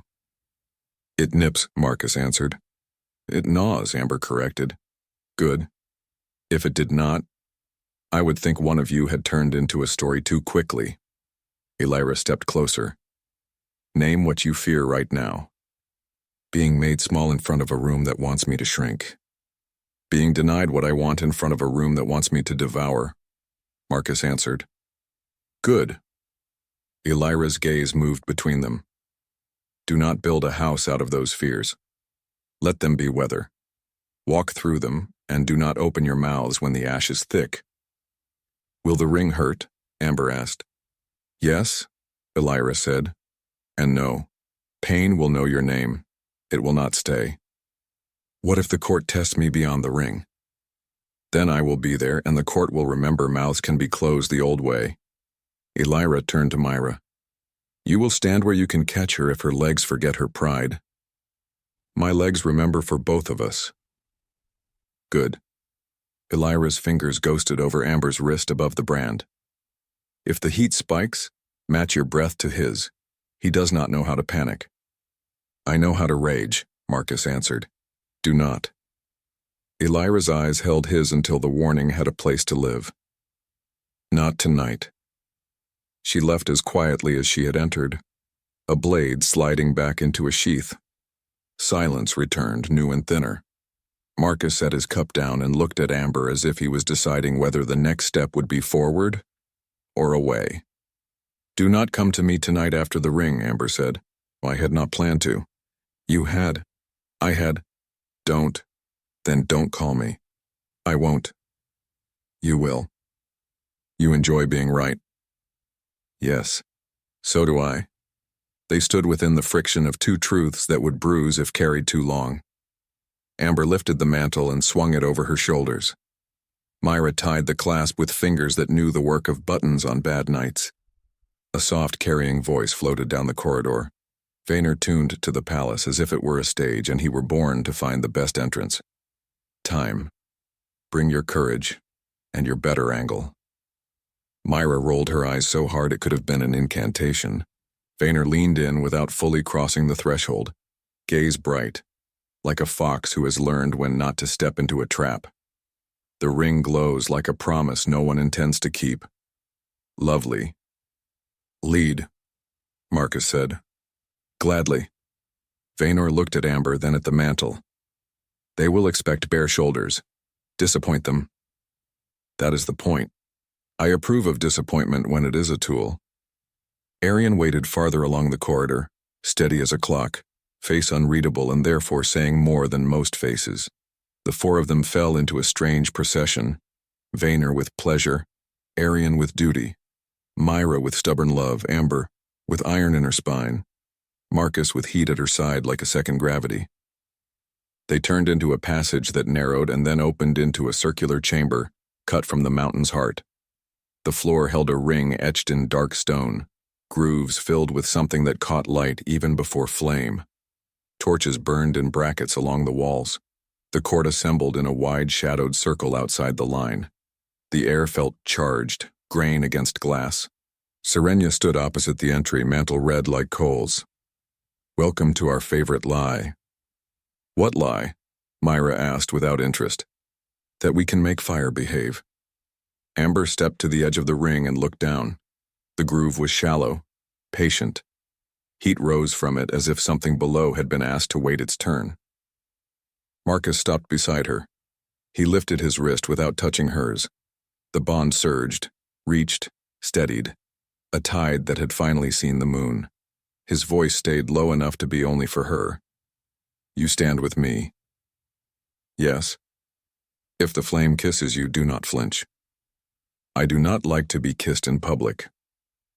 "Then make it private by not moving." Vayner's grin caught the light. "Best advice I've heard all day." Arian raised a hand, palm down. The murmurs fell to the floor and stayed there. Even the torches sounded quieter. Elira entered from a side arch as if the mountain had made her a door. She carried nothing in her hands, which meant she carried everything where no one could steal it. "Witness," she said, and the chamber held the word like a cup. Amber's pulse climbed. Marcus's matched, steadying her without asking. The brand burned without pain, a reminder written from inside. "Look at me," Marcus murmured. "I am." "Good." Flame woke along the ring, not a rush, a breath. It moved around the circle in an even line until it met itself and smiled. Heat lifted in a wave and then settled into a presence that was not interested in spectacle. The court's faces caught orange and gold. The stone remembered other nights. "Speak your names," Elira said, "no titles." "Marcus." "Amber." "Stand," Elira said. "Do not ask heat to bow to you. Bow to nothing." The line of flame leaned inward like a crowd wanting to hear a secret. It came close enough to warm skin, close enough to make the air taste like metal. Amber did not move. The bond rose in her chest and filled the space that fear would have taken. "Breathe," Marcus murmured. "I am. Match me." She did. Their breaths became a single measure, simple, ordinary, irresistible. The ring held. A whisper of fire pushed at her ankles and curled away, thwarted and amused. Serenia's voice slid into the quiet. "If he bleeds, will you cry?" "If I do, you will be close enough to hear it," Amber answered without looking away from the flame. Vayner's laughter was low and pleased. "There she is." Arian's attention sharpened, respect folded into calculation. The court leaned and leaned back. Appetite held at a polite distance. The ring burned and went on burning, steady as a vow that had chosen not to make a display of itself. Elira watched with a stillness that made the heat choose a path around her. Myra stood just beyond the line, weight forward, hands ready, face set in a love that was not soft. Marcus's shoulder brushed Amber's, not by accident, not quite on purpose. The bond answered with a warmth that went bone deep and then deeper. She kept her eyes on the flame and felt every inch of him anyway. "You will choose me one day," he whispered. "No. Yes. I will choose myself." "You already did. You chose me to keep your people alive." "Well, that was not you, that was survival." "It was both." She dragged breath in and matched his again because it worked and because she hated that it worked. The heat built, then softened, then built, a tide on a shore that refused to move. The flame leaned once more and curled back. Decision made. Elira lifted her palm. "Witness taken, no hands lost, no lies told that the fire chose to punish. Good." The ring pulled inward the smallest distance and sank into the grooves like an animal lying down. The chamber exhaled in one breath. Voices returned like water after a dam lifts. Vayner clapped once, delighted. Serenia smiled the way a cat smiles at a bird that keeps its feathers. Marcus did not move for a long heartbeat. Neither did Amber. Their shoulders touched, and the bond hummed a line of contentment that made her want to strike something and then, confusingly, to laugh. "Do not come to me tonight," she whispered, not trusting the hour. "I will not," he answered, "and you will want to." "Yes." "Want quietly. I will try." You do not try. You do.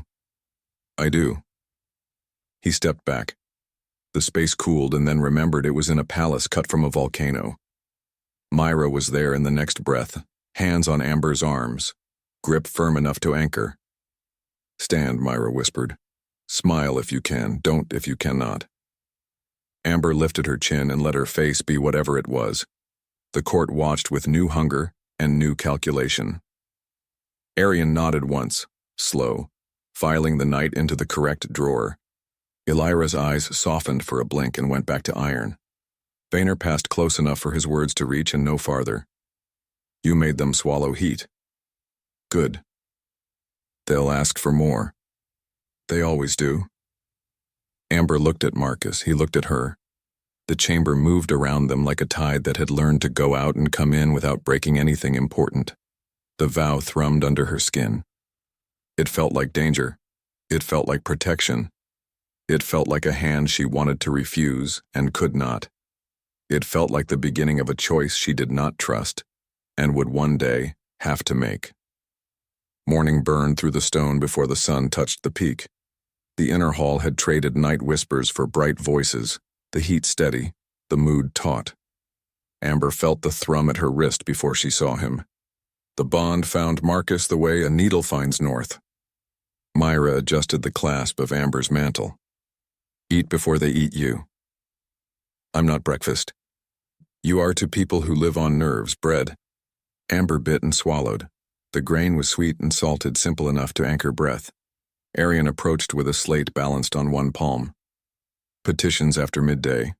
Before that, a demonstration. Of what? Loyalty and fire. Myra's mouth hardened. No. Vaynor peeled himself from a pillar, all ease and sunlight. The fealty of flame.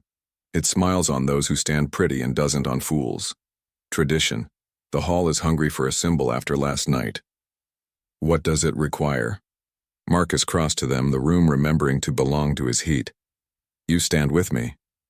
What does it require? Amber repeated. 3 spirals. Arian answered. Drakes breathe a controlled arc. It approaches the pair and breaks away on command. And if it does not break, it will. What if it doesn't? Then I break it, Marcus answered. Elira appeared with the inevitability of a thought that refuses to leave. It tests control more than flame. Match breath, and the spiral will slide off the bond like water off glass. Spirals love gaps, Vaynor murmured. Like gossip. Serenia arrived in a wet red mantle and a smile that hid teeth. The court waits. Amber looked at the circle of faces and felt the pull at her wrist change from ache to resolve. I will stand. Myra caught her elbow. You owe them nothing. I owe myself not to flinch. Marcus watched them both, still as iron cooling. Outer court. The air behaves better there. They walked through a passage that opened to sky. The outer court's floor had been chalked with a circle. Beyond it 3 young drakes crouched, handlers at their sides, harness buckles dull with heat. The mountain's ribs showed black and high. The air tasted like iron and cardamom. Arian lifted his palm. Witness spiral break on command. A handler whistled. The smallest drake swung its heavy head. Steam puffed from its nostrils like a shrug. Marcus stepped into the chalk line without looking back. Amber stepped with him, aligning shoulder and breath, letting the bond seat itself where it wanted to live. Myra hovered just outside the circle, hands closed. Elira took shade as if it had been placed for her. Vaynor lounged on a low wall with the contentment of a man who loves a stage. Serenia's eyes tracked every rib of flame yet to exist. Marcus lowered his voice until it belonged to her. Match me in, out. In, out. Hold your spine like a line. Do not flinch. I don't take orders twice. The whistle cut the air. The drake opened its mouth. Flame poured in a ribbon as smooth as poured metal, curling into a spiral that grew as it came, slow enough to learn, quick enough to command the pulse. Heat touched her face. The bond rose under her skin, bright and sure. She matched Marcus's breath and felt his chest move like a metronome set by will. The spiral leaned. It wanted a crack to crawl through. It found none. It arced around them and broke into air with a sound like laughter.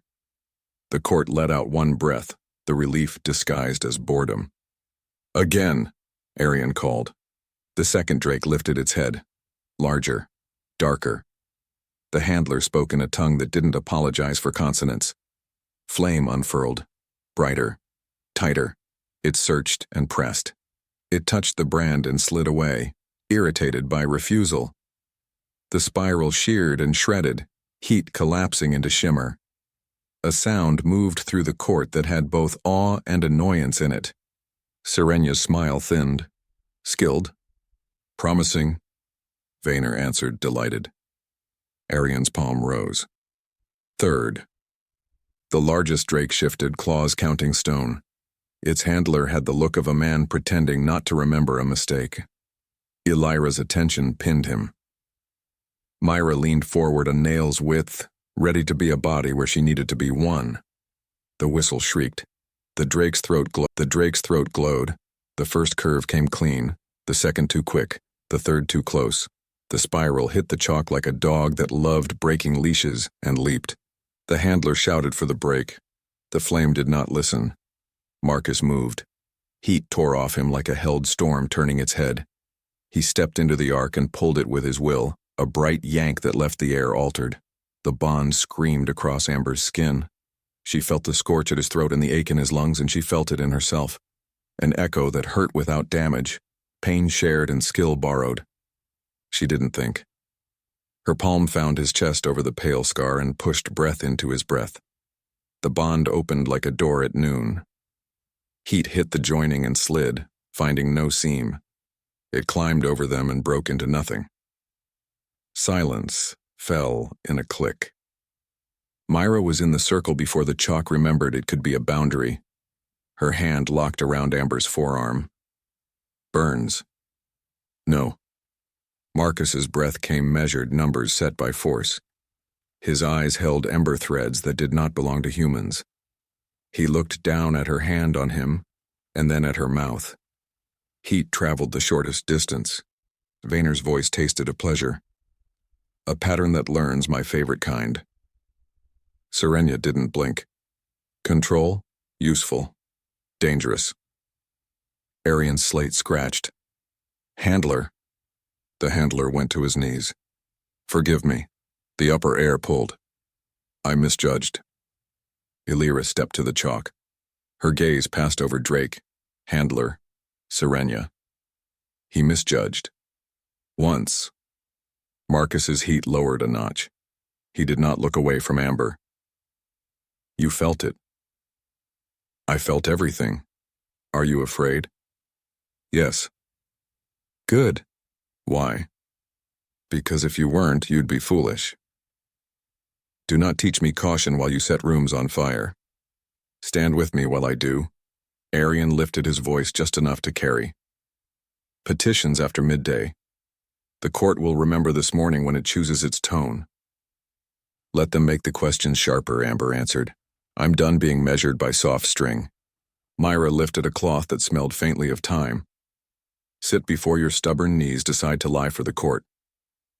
"Sit," Marcus echoed as if the idea had landed in his palm, and he liked how it weighed. "I'm not furniture. You are a queen. Queens sit when the ground is too proud to kneel." The corner of her mouth tried to move. Myra noticed and pretended not to. Vaynor didn't pretend. They took shade under a high arch where a bench had been placed by someone who had learned to put comfort where terror liked to pass. Amber sat. Marcus stood with a hand on the bench's end as if it might float. Vaynor crouched, elegance pretending to be humility. "Would you like a list of who smiled when the spiral misbehaved?" "Later," Marcus said. "Now," Amber said. Vaynor grinned. "We are going to be close friends." He named 3. Serenya on the list. He noted 2 who went pale, and 1 who sent a runner the moment the circle cleared. He mentioned a rumor of oil barrels stored too near the lower forges where a torch could turn coincidence into a story. Accidents love invitations, Myra muttered. Arian marked to the slate, I will check the forges. Loudly, Amber said. Let them hear us looking. Marcus's eyes cut to her with open approval. Loudly. Courtiers drifted off in twos and threes, practicing nonchalance. Serenia passed near the shade with a smile that always meant trouble. You wear flame like silk. You will burn your fingers if you keep touching it. Maybe I like the smell. My hands are clean. Let us see if they stay that way. She left with her red trailing like a thought to be stepped on. Elira looked pleased in a way a blade does after a good pass on stone. The bond did what bonds do. The dangerous part is how easily you both liked it. Liked, Amber repeated, the word sour and true. Enjoyment is as binding as heat, Elira said. Mind it. Arian returned already, the day moving through him like a task that liked being done. Inner hall. Petitions queue. The first is from Emberfall. Amber's breath skidded. Who? A miller from the West Ridge, Arian answered. He asks for grain and permission to grind at night to replace what was lost. Curfew, Marcus said. My people are not wolves. My guards are not gods. Night hides knives for both. Lift it for him, Amber said. Let him grind. Put a guard he trusts at his door. Arian wrote. Second, a tanner complains tariffs on ash wood doubled. He blames the court. Is he right? Sometimes the court is lazy, Arian said. Half the tariff until winter, Marcus said. Announce it. Announce it yourself, Amber added. Let them hear you say what I ask.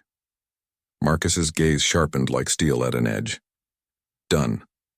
They went back through channels of slow light into the inner hall.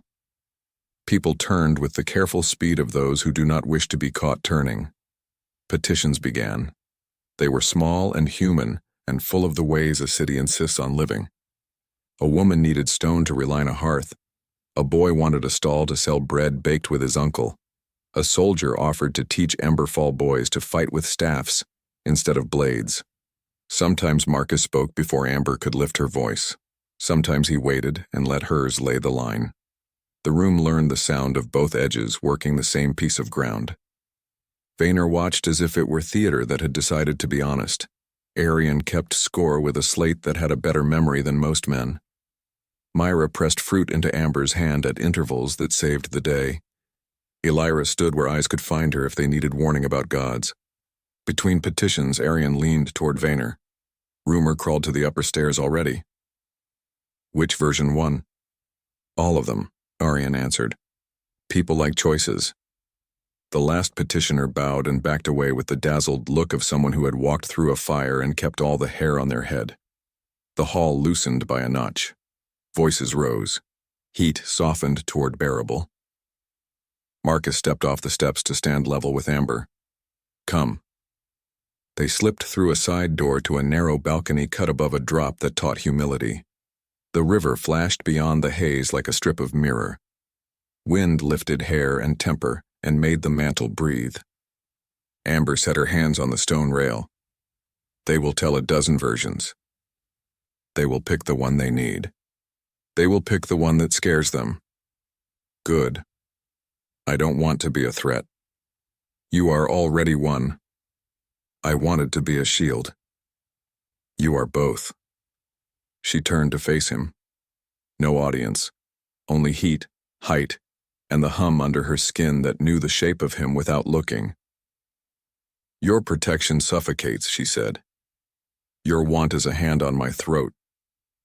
I know. Let go. I will not. I hate you for that. Sometimes. Sometimes, she echoed, and the honesty hurt. He stepped closer until air felt like a line you could pluck. You stood in the spiral. I refused to crouch. You matched me. I matched myself. Both. Breath dragged and found order. The brand warmed. The bond hummed as if pleased with its own design. You're making me into a symbol, she said, and you're making yourself into one. I don't want to belong to your power. You don't. Then why do they look at me and see you? Because my shadow is larger. Move. No. Then I will stand where your shadow helps and step out when it hurts. Good. She blinked. That easy? It won't be easy. It will be true. His hand hovered above the brand he didn't touch. The pull between skin and heat felt like a string threaded under flesh. Her body leaned toward it before she could choose. She held herself still. Do not come to me tonight, she whispered, I promised. You will want to. Yes. Want quietly. I will try. You do not try. I do. She turned back to the view and let silence exist without turning sharp. Below, the city moved like an animal learning to walk on a new leg. The mountain hummed. The river made thin music. Behind her, his heat pressed without touching.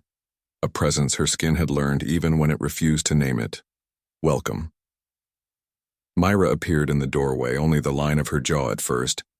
Bread and fruit in your rooms. Illyra sent salve that smells like thyme and arrogance. Use it.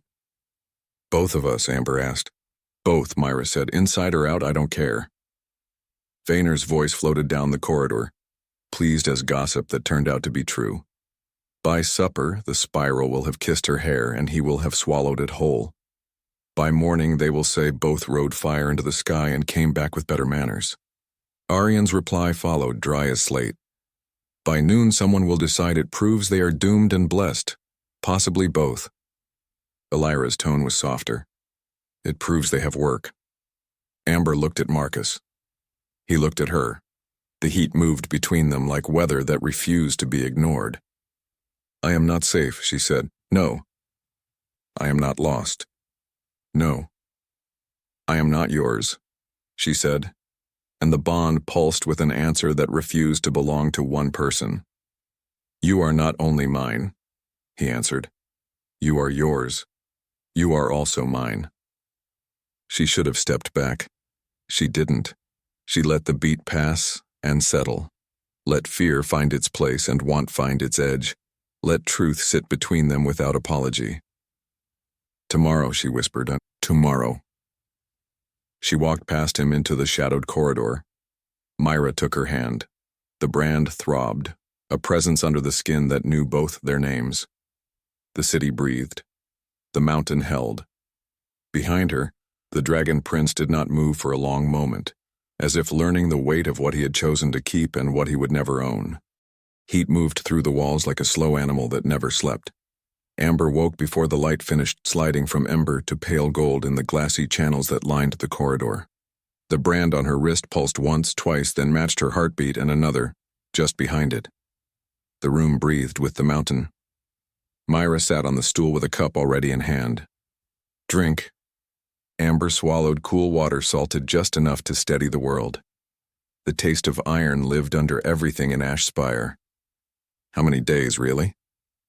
Enough for rumors to grow legs, not enough for them to trip, Myra answered. Hair. Amber let her braid the hair back. The bond tugged toward the door, an impatient thread. They think you bewitched him, Myra said as she tied the end. Or they think you're a pet who learned one trick. Let them argue with themselves, I'll be busy. A quiet knock. Joran filled the doorway, helm under one arm, steady and unbothered. The prince asks if the queen will walk the east galleries. Tell him I'm coming. They stepped into a corridor veined with light. Marcus waited at the curve ahead in dark linen, unarmored, heat moving with him like weather. He watched her approach as if measuring wind. Walk. You like an audience early. Early is when rooms are honest. They moved along a balcony cut into the mountain's inner skin. A few courtiers drifted by like sleek fish in warm water, eyes quick, mouths composed. The bond settled between them like a rope with slack exactly measured. They think I bewitched you. I heard a version where you climbed out of a river and sang me awake. And the pet version. They tried it, it bit them. If anyone uses that word within my hearing, they can swallow teeth. You talk like a butcher. I talk like a prince who knows what cuts keep a city alive. They reached an opening above a large hall where low tables waited with bread and bowls. Steam curled from cups a boy set down and carried away without a glance. You brought breakfast to the hall. The hall can learn to be useful. Myra tested a cup and passed it to Amber. Bitter. Drink anyway. Orian's quiet step arrived from a side arch, slate under one arm, gaze measuring the morning. Dinner in the upper chamber tonight, he said. Lesser lords and those who pretend to be lesser. It will look informal. It won't be. Good. Let the room wear a mask. Another thing. The bond is louder in the corridors. People feel it when you pass. It will quiet. It will change shape. It won't quiet. Elira slid from shadow to light, gray braid heavy, eyes taking in both of them without blinking. It's louder because you've stopped being afraid of it, she said. It likes that. Do not tug on it to prove anything. It is a bridge, not a leash. You mean do not test it in front of people who collect weaknesses, Myra said. I mean do not test it in front of people, period. Eat. Walk. Refuse invitations to be brave where bravery is a meal for others. She was gone like a door the light had closed. Rumors are running, Irian added. A version where the queen looked up yesterday and a rope did not kill a boy. I did not save anyone. You looked up, Marcus said. I pulled the rope. Generous retelling. It is the one the boy's mother will pass down. Let her. The day turned like a wheel. Amber made herself part of it. A brief stop at the lower forges where men scraped slag and the air tasted like coins. A balcony where the valley breathed in thin layers of smoke and the river flashed like a blade. A room of seamsters who measured with chalk and voices soft as thread, building garments that would not melt if heat misbehaved. Faces everywhere. Stairs polished smooth by practice. Curiosity. Hunger. Calculation. Myra kept to Amber's shoulder like a hinge that knew exactly when to swing and when to brace. Names flowed in small notes and looks. Amber caught them and put them aside like coins. By midday, the bond tugged and steadied together. Marcus sat in council. She felt his focus like a climate in another room, the kind that made maps admit they had edges. Once a flare of anger snapped across the mark and smoothed. Her hand went to her wrist and Myra's fingers closed on her elbow before either chose it. You felt that. He's angry. Then something in that room will be less alive by evening. Eat. They ate bread in an alcove that smelled of warm stone and thyme. Myra watched Amber's face the way a healer watches a wound that pretends to be closed. It's stronger every hour, Myra said. The way you turn before he is there. It will make me look obedient. It makes you alive. Be both. By late afternoon, the corridor outside the upper dining chamber gathered bodies and perfume. The air here stayed cooler, the way rooms do when people like velvet and complicated jokes. Tables curved around an open floor. Bowls burned with scented oil. Laughter rolled like coins. Marcus stood at the head unarmored again, heat contained, not absent. Vaynor lounged 2 places lower, eyes bright with the pleasure of dangerous evenings. Orian sat where he could count hands and read exits. Serenia wore red that looked wet and hopeful. Amber entered with Myra a half-step behind. A pause moved through the room like a hawk shadow over a field. Vaynor clapped once, soft. A rumor made flesh, he murmured. Our prince brings warmth to dinner. Amber looked at the empty chair placed at Marcus's right hand like a sentence and took it. She did not sit until Myra lifted the mantle from her shoulders. When she settled, the bond drew its line, and the room exhaled. Bread, Marcus said, wine, eat. Myra tasted first and nodded. Amber ate and felt eyes approve or resent the way her teeth reached food while theirs waited for cues.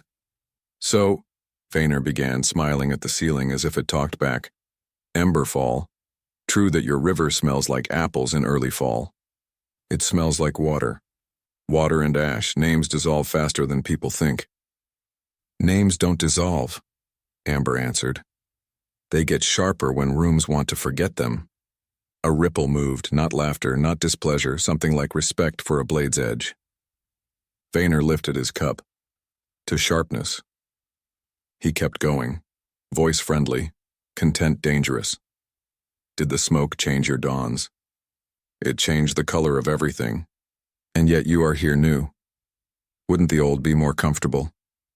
Comfort isn't the point. Survival, then. Survival adores the hand that feeds it, even if the hand set the old house on fire. Myra's jaw tightened. Arian's eyes thinned. Serenia watched over her rim with the patient interest of a viper. Marcus put his goblet down without sound. The hall felt the motion. Vaynor. Yes, my prince. You mistake yourself for a man who can speak as if walls don't listen. Walls adore me. They hold me up when people are tiring. Marcus's gaze slid to the ring on Vaynor's right hand. He lifted his own hand. Lazy. A small heat flashed in his palm. No flame, only light. The ring gleamed for the room. That ring is a gift from a man you betrayed, Marcus said. You kept it because you liked the taste of yourself. Vaynor smiled without moving his eyes. I keep it because it fits. Remove it.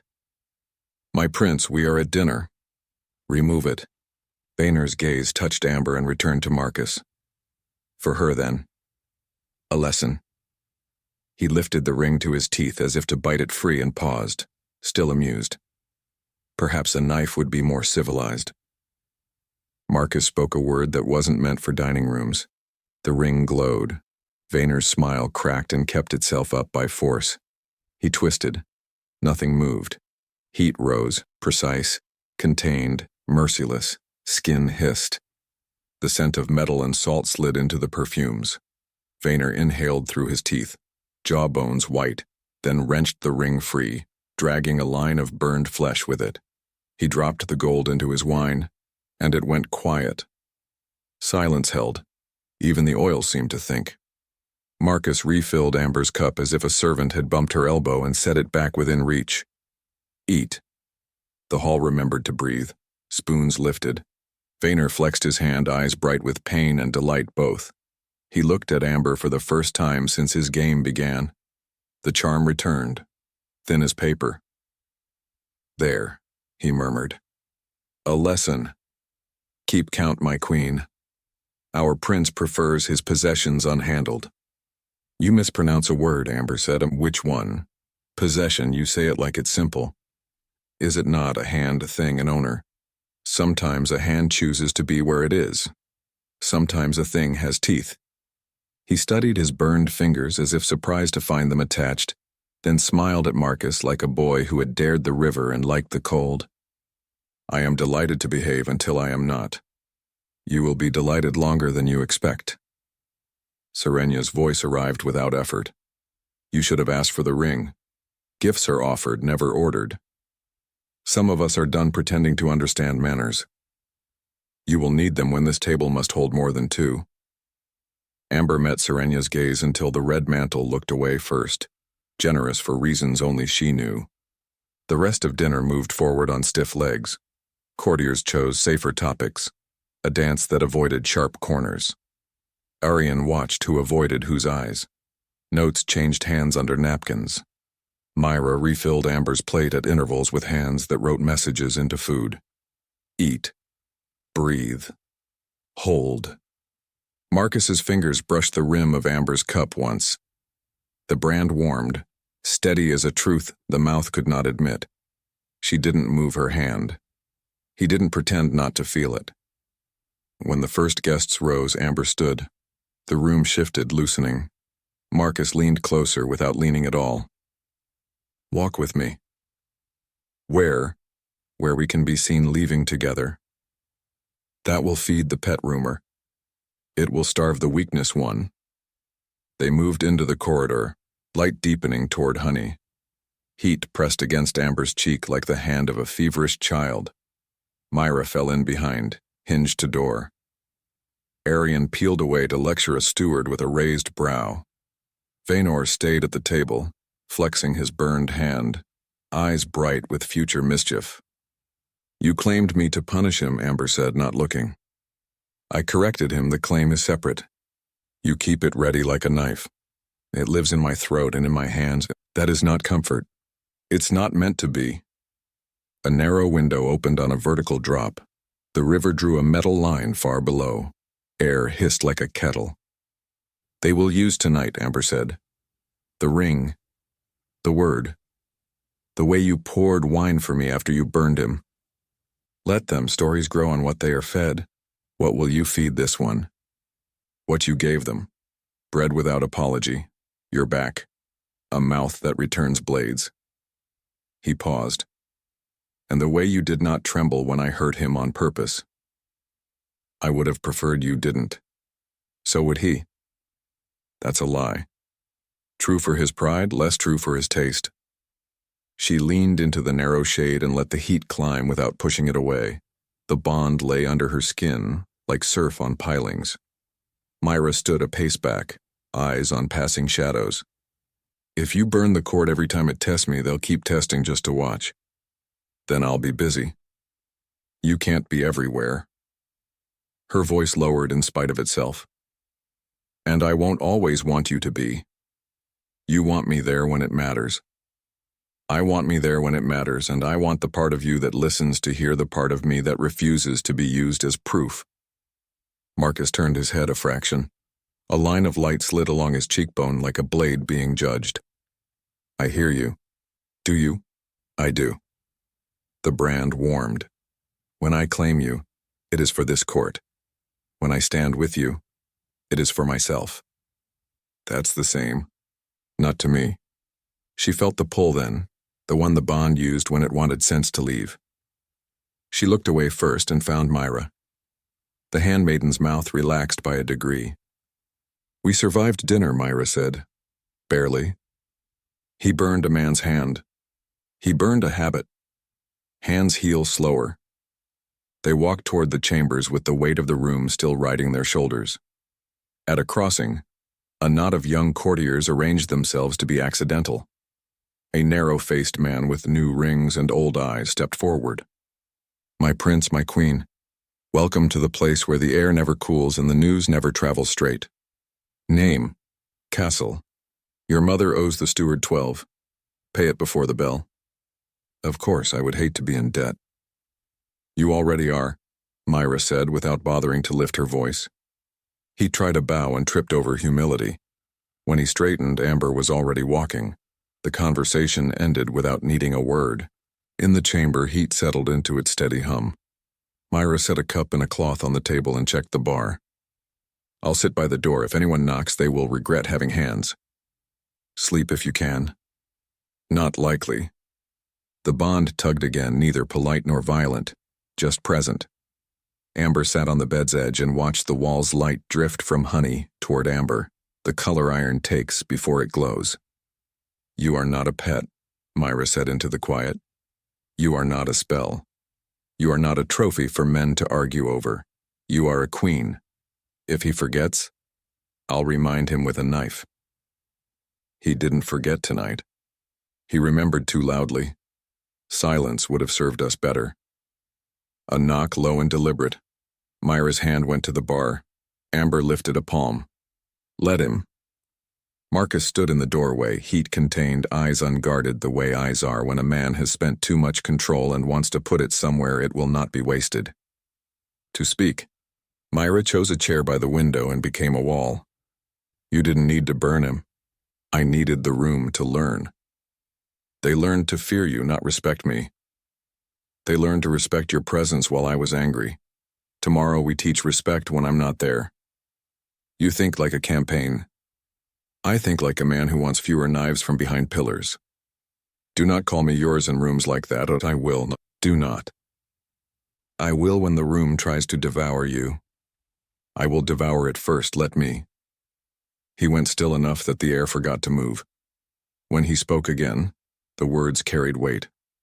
I know you are not mine as a cup is mine or a table is mine. You are mine the way a vow turns two people into one problem. The way heat changes stone.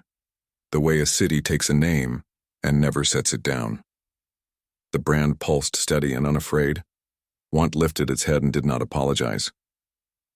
We will eat the same dinners, Amber said. They will use me to measure you and you to measure me. Yes, then stop doing their work. Agreed. They stood in the heat and let silence exist without turning sharp. The mountain breathed. Myra studied the mortar between two stones as if it had committed a crime. Tomorrow, Marcus said. Tomorrow. He left without noise. The room took a breath, lighter and not. Myra crossed to the bed and took Amber's hand, grip firm enough to anchor bone. You are not alone.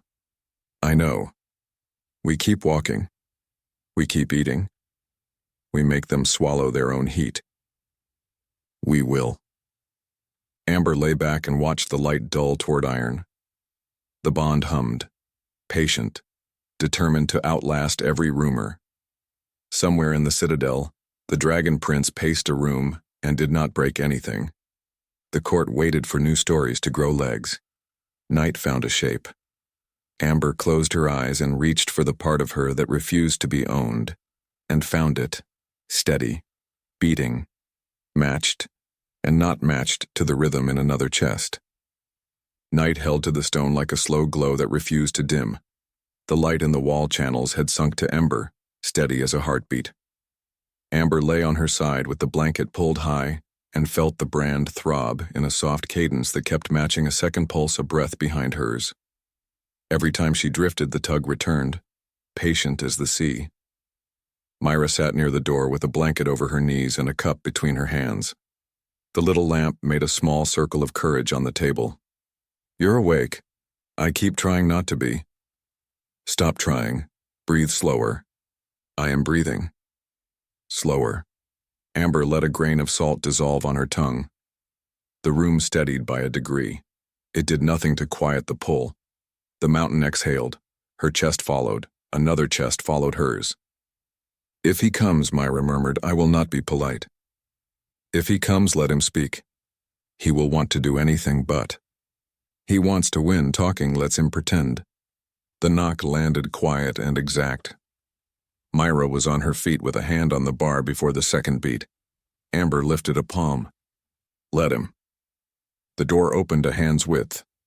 Heat pooled in the gap. Then the corridor offered up Marcus in dark linen, no armor, no cloak, nothing to soften presence. His gaze swept Myra, found the lamp, found Amber. May I enter? You already feel like you're in the room. I came because you were not sleeping. You felt that. Yes. Myra stood aside without retreating. Marcus crossed to the middle of the chamber and stopped as if the floor itself had warned him about edges. The brand warmed under Amber's skin as if someone had breathed on it. She pulled the blanket around her shoulders like armor. What do you want? To see if you are all right. I'm not. Your being here doesn't cure it. It changes it. You always want to change things by standing inside them. Sometimes standing is the change. He was a step away, then two. The bond rose between them, a rope brought taut and held there by stubborn hands. Amber swung her legs off the bed and stood. The stone found her feet with steady heat. Take your heat with you when you leave. It will not come. You could try. It is listening. To what? To the bond, to you. Stop listening. No. The lamp trembled and steadied. He moved closer. The air thickened, then cooled enough to make the skin pay attention. What does it tell you, this listening of yours? That you are angry and not afraid, that you are tired and refuse to admit it, that your hand hurts from not reaching. My hand is fine. It is not. Return it to me, then. If it were where I could reach it, I would. She rubbed the wrist by reflex and stopped because the touch shouted through the bond. He watched the motion still, and his own stillness sharpened the room. I did not ask for this. I know. You made it. I chose it. I did not know it would do this. You did not know you would be inside my head. I did not know you would be inside mine. Do you always talk like a river that might drown me? If you want me to move, say it. Move. He took 2 steps and the distance vanished the way a string gives up and drops. Heat from his body touched her skin without contact. The bond pulled tight. Her knees softened and then held. Do not touch me. I will not. You want to? Yes. Then learn to stand still. He obeyed. The act of not moving changed the temperature until even the lamp adjusted. He was no statue. He was a door propped open by will that wanted to slam. Amber felt the pull tug at the softest part of her spine and refused to shift. What do you want? Truth. You want permission. I want you. No. The refusal sat between them with weight. The brand burned low and even. He closed his eyes for a breath, as if shelving the word in a place that did not gather dust. You are not mine. Correct. You will choose me. No. You will choose at least once. If it is not me, I will still keep you alive. Do not pretend generosity. You enjoy the pull. You like knowing I feel you when you breathe. I enjoy victories. You are not a victory. You are weather. Stop flattering me. I do not flatter weather. I survive it. She lifted her chin. The ember threads in his eyes were brighter tonight, a truth the lamp could not dim.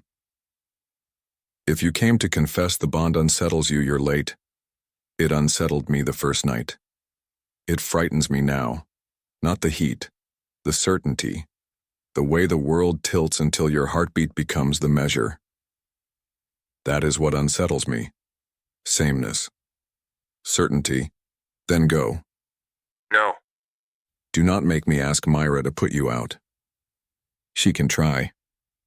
Myra took a single step and stopped because the wall learned her name and chose to keep her.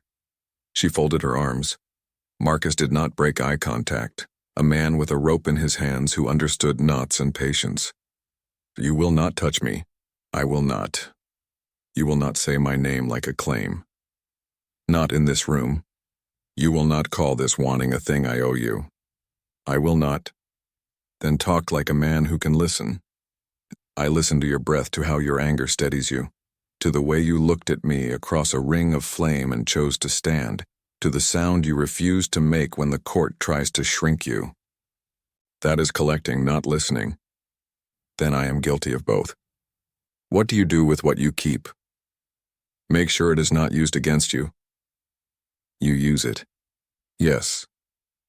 The corner of her mouth tried to betray her and did not. He breathed again. The mark matched him because it had been taught, and she hated that it obeyed. You are in my dreams.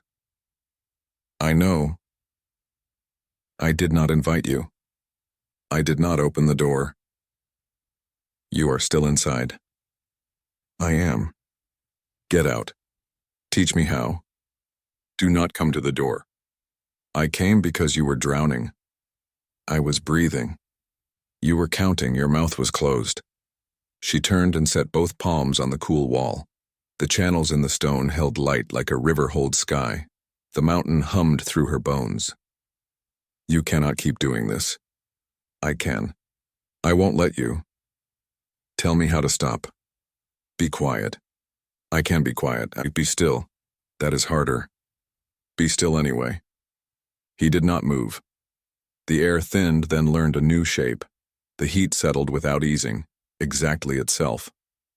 Amber lifted her head and faced him.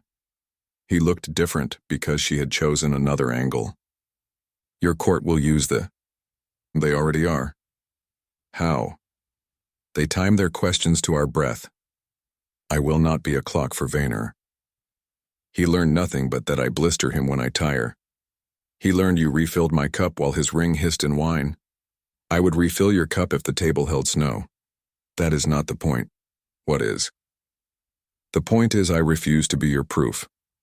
If you want me alive, let me speak before you burn. Let me make them swallow the words I choose. He stood with his hands at his sides and heard her. It was not a dramatic change. It was enough. Speak now. Not to you. To me. You are not a king in here.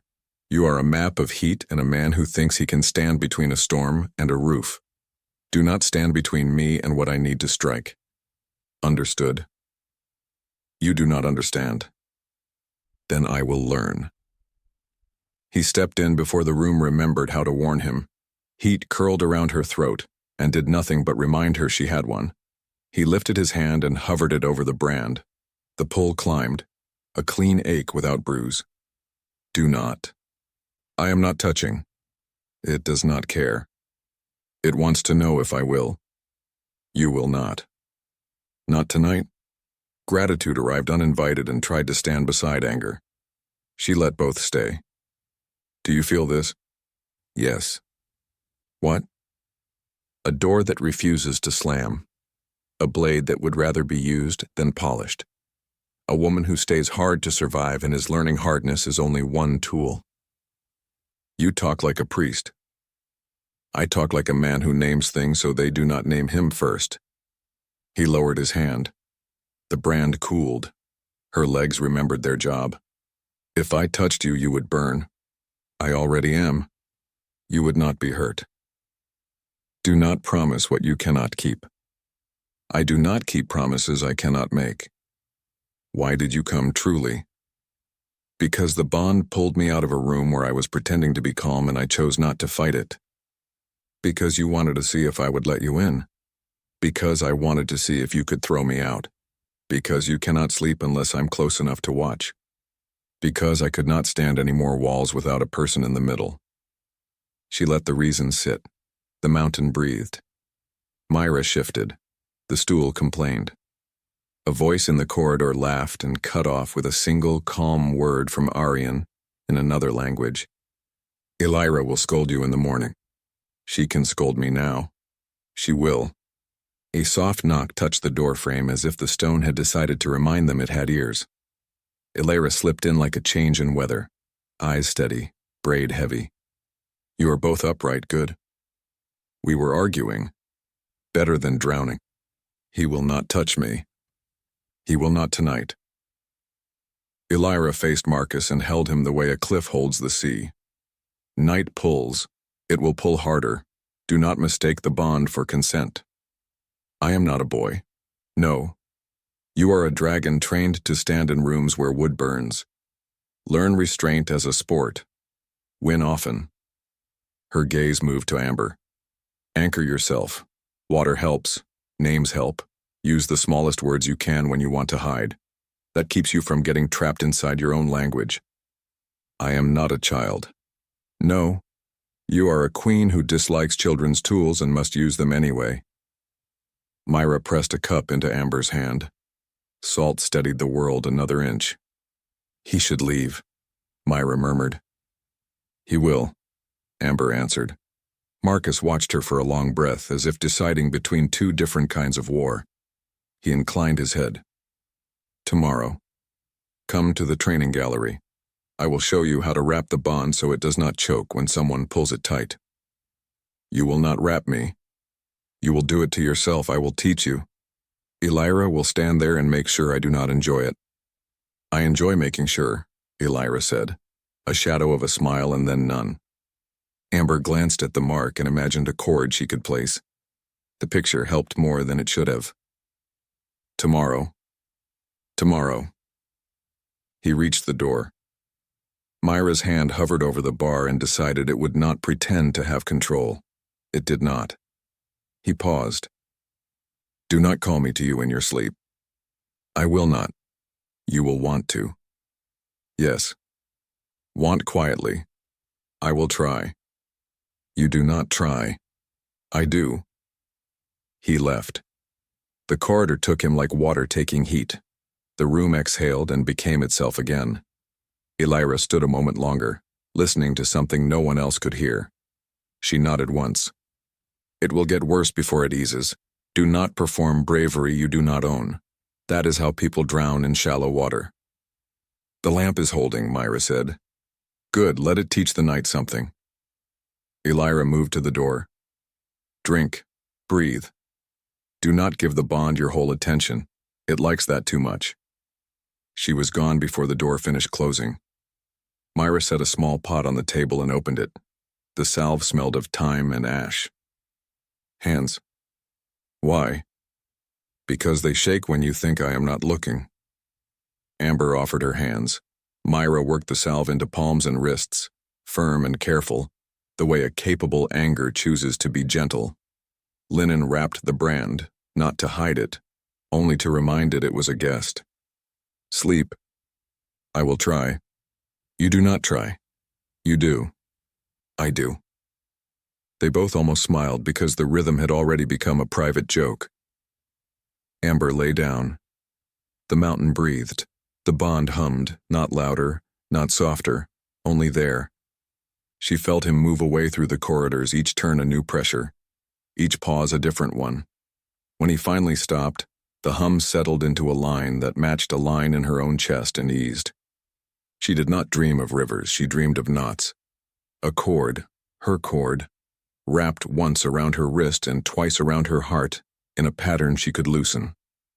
She woke near midnight with heat pressed along her spine, and for an instant she thought he had disobeyed and returned. The room held only dark, the curve of Myra's shoulder in lamplight, the small flame refusing to give up. The brand was warm and patient. She put her palm over it and whispered her own name and the names of those who still needed her. The heat inside moved over to make room. She rested in that narrow space she had made, and when the bond tugged again, she let it and did not follow. Morning hit the stone hard and hot. The bond hummed under Amber's skin like a low wire. Myra tied her hair back with quick hands and put a small loaf on the table. News with the bread, a kitchen boy heard a guard. There are Emberfall prisoners in Ash Spire. How many? 3 names I know, Lord Eric, Mistress Fala from the mills. A boy, Thomas, from Red Bend. Where? No one tells a kitchen boy where keys sleep. Amber stood so fast the room tipped and steadied. The mark warmed as if the bond disliked being ignored. He knew, Amber said. He set me at his table while my people sat behind bars. You did not ask. I will. They found Marcus over a map lit from beneath by the mountain's glow. Arian stood beside him with a slate, composed as a clock. The bond tugged as Marcus lifted his head, attention landing before Amber crossed the threshold. Who decided to keep Emberfall prisoners? Where are they? Arian's gaze measured the angle of her voice. Information asks payment. Then charge me. Marcus lifted a hand a fraction, not to stop, only to draw a line. Yes. There are survivors from Emberfall in our custody. Prisoners. People taken when the outposts fell, Arian answered. Young or important or both. Safer here than on roads that hate travelers. Where? East Cistern cells. Take me. No, Marcus said. Give me one reason that is not your pride. Mercy becomes currency when seen, Arian said. The court will spend it until it breaks you. Then we go without the court keys now. You are not going, Marcus said. I am. Myra stepped to Amber's shoulder. Your choice is bring her or stop her. There is no third door. Marcus weighed her face, then the map, then Arian. Heat lapped and withdrew. He turned an iron pin until metal complained. Arian, 4 guards, yours. Joran Tiel Breck Mael, Arian said, already moving. No witnesses. The corridor to the lower cells ran down into breathless heat. Iron stink. Damp stone. The gate's bars were thick as wrists. The warden read Arian's seal and turned keys that had learned not to squeal. 3 cells, Arian murmured. Look, do not promise. I will bargain for later, Amber said. Mistress Fala sat with her back straight and her hands clasped as if to keep them from breaking. Her hair, once neat as ledger lines, frayed. Amber. Yes. You are alive. So are you. What bargain did you make? One that bought bread. Will it feed us? Yes. Then I forgive you in advance for the cost. Keep forgiveness for when I need it. The second cell held Thomas, taller now, shoulders sharp, eyes too bright in the dim. Queen. Thomas. You paid for us. I paid for a chance. Put me to work. Mills. Forges. It doesn't matter. You will go home one day. He nodded as if an unfinished promise still held. The third cell held Lord Eric, spine straight as a spear. Even on stone he managed posture. Your Highness. Lord Eric. I should have died with the ridge. You owe grain when we find fields. I have names, he said. People who can be moved like stones until the mountain looks different. Give me paper. Arian will bring it. Arian's mouth twitched. The warden watched with the sharpened calm of a man who counts knives by the shape of sleeves. They climbed toward air that had met sunlight recently enough to remember it. Elira waited at the landing, braid heavy, eyes clear. You went. I did. You are whole. I am angry. Good, Elira said. Do not let anger choose your hands this afternoon. The court is tuning itself. Tuning to what? Doubt, Elira said. They tasted it last night and decided it pairs well with hunger. A rite will try to turn taste into law. Hour, Arian said, midway between bells. What is it? Amber asked. A veil, Elira answered. It falls. You do not.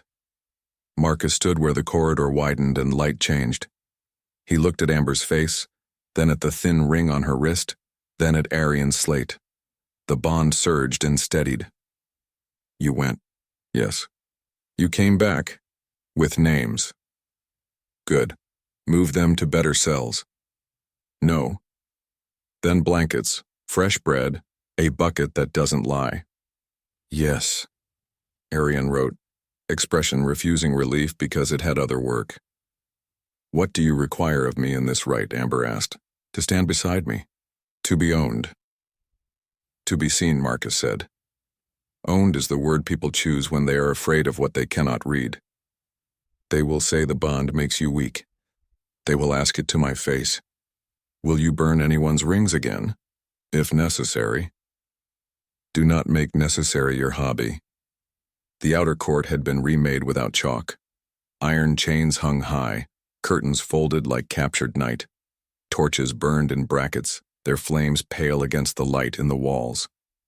Courtiers gathered with curated spaces between bodies as if everyone carried private fire no one wished to crowd. Vaynor arrived with a bandage neat as jewelry wrapped around burned fingers. He lifted the hand to Amber as if toasting, and ignored Marcus as art. Serenya's mantle glowed like coals, choosing not to apologize. Arian stood where he could catch a surprise by the wrist. Elira took her place on the edge until heat learned to flow around her instead of through. What is it called? Amber asked. Veil of Embers, Arian said. Sheets of flame fall. Those beneath them do not burn if breath and nerve hold. What if they do not? They learn. You used to do this for sport, Vaynor murmured to no one and everyone, before sport became politics. Everything is sport to you, Myra said. Everything is hunger to you. You have not seen me hungry. Yet. Marcus touched the edge of Amber's mantle, checking for betrayals. The brand warmed. Stand with me. I will. Do not reach when it falls. I will not. Match me if the pull takes your throat. I will. They stepped into the center. The room quieted in the way a room does when it chooses to look like rock. Amber lengthened her spine and set her feet as if the stone had requested those exact marks. Myra stood just beyond the circle, still as a drawn bow. Vaynor leaned forward until nonchalance became a choice. Serenya's smile narrowed. The first veil sang as it fell, a thin, bright sound like metal remembering a better shape. Heat slapped skin. The bond reared, bodies prepared to flinch. Amber held. Marcus did not move. The sheet struck the air above their heads and shattered into warmth that lifted and dispersed. A sound rolled the circle, not applause, not awe. The word lucky, wearing a mask called skill. The second veil dropped lower, faster. The pull snared breath. Amber matched the measure she knew now by muscle. The sheet found no gap. Split. Poured past. The ring exhaled with practiced boredom. Vaynor's voice carried, charming. My prince, does it trouble you to borrow a queen's nerve? Borrowing implies return. Light laughter flared and died. Serenya's tone slid over stone. The court asks whether your bond can be trusted. Heat lies for company. Ask something with teeth, Marcus said. The bond makes you weak? Vaynor offered, pleased. You temper choices to spare her nerves. I temper choices to cut deeper when I swing. Third, Arian called. The third veil fell without song, sudden as a door slamming.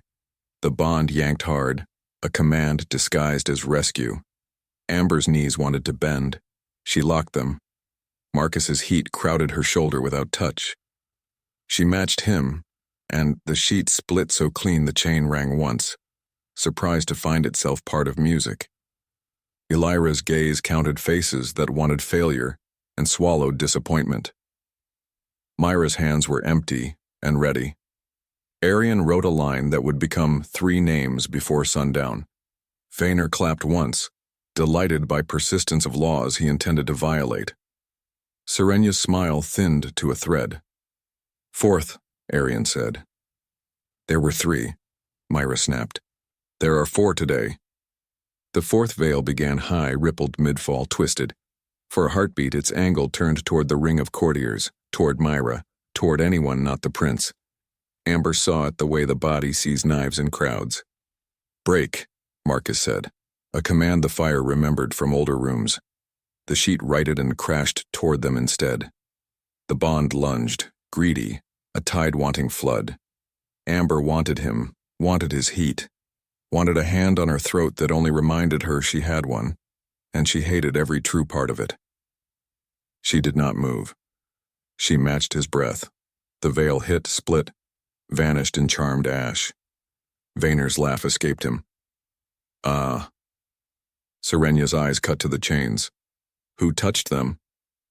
No one answered because answers would be purchased elsewhere, where walls listened closely. Marcus turned not to the court, to Amber. His mouth wore a new line that belonged to decisions. You stood. I did. You did not reach. No. I would have let you. I know. The ring watched the shape of the words more than sound, the way people watch 2 wrestlers locate their hands. Amber looked past Marcus and found Vaynor watching Myra with interest that belonged on a list. She made the note. Arian lowered his hand. The rite is complete. What did they learn? Amber asked. That I am still the prince, Marcus said. That I am still standing, Amber returned. That we are not finished, Elira added. The circle loosened. Murmurs collected in small pools. Vaynor drifted close enough for civility. You make a fine curtain rod, he murmured. The court hangs heat on you and admires the drape. Touch this fabric and you will blister. Promises in daylight, how refreshing. Serenya approached like a woman testing temperature with a toe. You make a striking pair. It will be a pity when it curdles. It will be a pity when your timing fails, Amber said. Timing is the only god I serve. Then change gods. Serenya's smile warmed, which meant mischief had been scheduled elsewhere. She slid away. Walk, Arian said softly. Let them reframe the morning around your back. They left through a corridor that smelled like old smoke and new oil. The light along the walls sharpened toward noon. The bond hummed like a bruise that had decided to live. You still refuse to let me see them again, Amber asked without slowing. Yes. Then you will send blankets and better bread. Yes. You will move the boy to light. Yes. Thank you. You dislike thanking me. I do. It does not suit you. It does not belong to you. They stopped at a balcony that threw itself over air. The river below was a thin mirror. Wind lifted hair and tempered heat until it felt like a careful hand. You want to be angry, Marcus said, and I am. Be angry later. Right now, be hungry.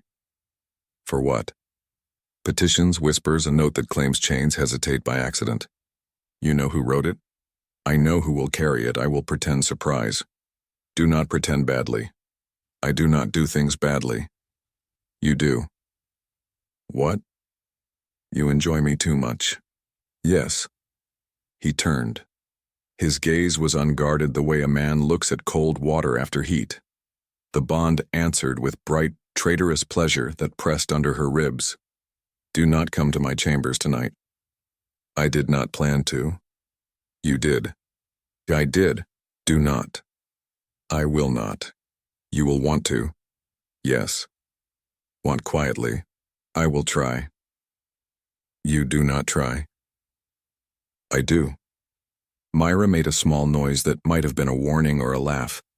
Arian bent over his slate as if writing could anchor water. The day fell forward. Petitions tasted like soot and stubborn hope. A woman asked Stone to reline a hearth. A boy requested permission to sell bread at a stall he had not yet built. Arian sent a runner with blankets, fresh bread, a bucket that would not lie, a transfer for a boy who needed light. Vayner drifted near and far like bad weather that makes crops grow anyway. Serenia practiced smiles meant for other rooms. Elira watched like a cliff, teaching the sea to change its mind. At last Amber reached her chambers. The light in the wall channel softened toward evening. The mountain had chosen a slower breath. Myra set a tray down and folded her arms. You did not fall. No. You did not reach. No. You wanted to. Yes. Good. I prefer knowing which lies to ignore. Amber went to the narrow window. The peaks stitched the sky with black. Heat rolled and learned to be quiet when asked. The river held the last light. Do you miss home? Myra asked. I miss water that sets its own temperature, dawn that belongs to a sun, bread that rises without politics listening. You can make new sounds. I can. She closed her eyes. The bond pressed up under her palm, a creature that wanted naming. Marcus was somewhere in the citadel. No map necessary, moving, then still. Arguing with a man who thought metal hesitates without help. Deciding which door to open, not at her threshold. She opened her eyes. The peaks held. The river kept its mirror. In another room, Elira told someone a story about restraint as a sport. Arian circled a name. Vayner planned a better entrance. Serenia chose a different pocket for her god of timing. Amber pressed her forehead to stone. Cool threaded through a seam that refused to melt. She put her palm over the brand and felt how the pulse matched, then did not, then matched again. I am a prisoner, she whispered. Myra did not answer. Some truths wear their own witness. I am a queen. The stone did not disagree. The bond warmed, amused, then steadied.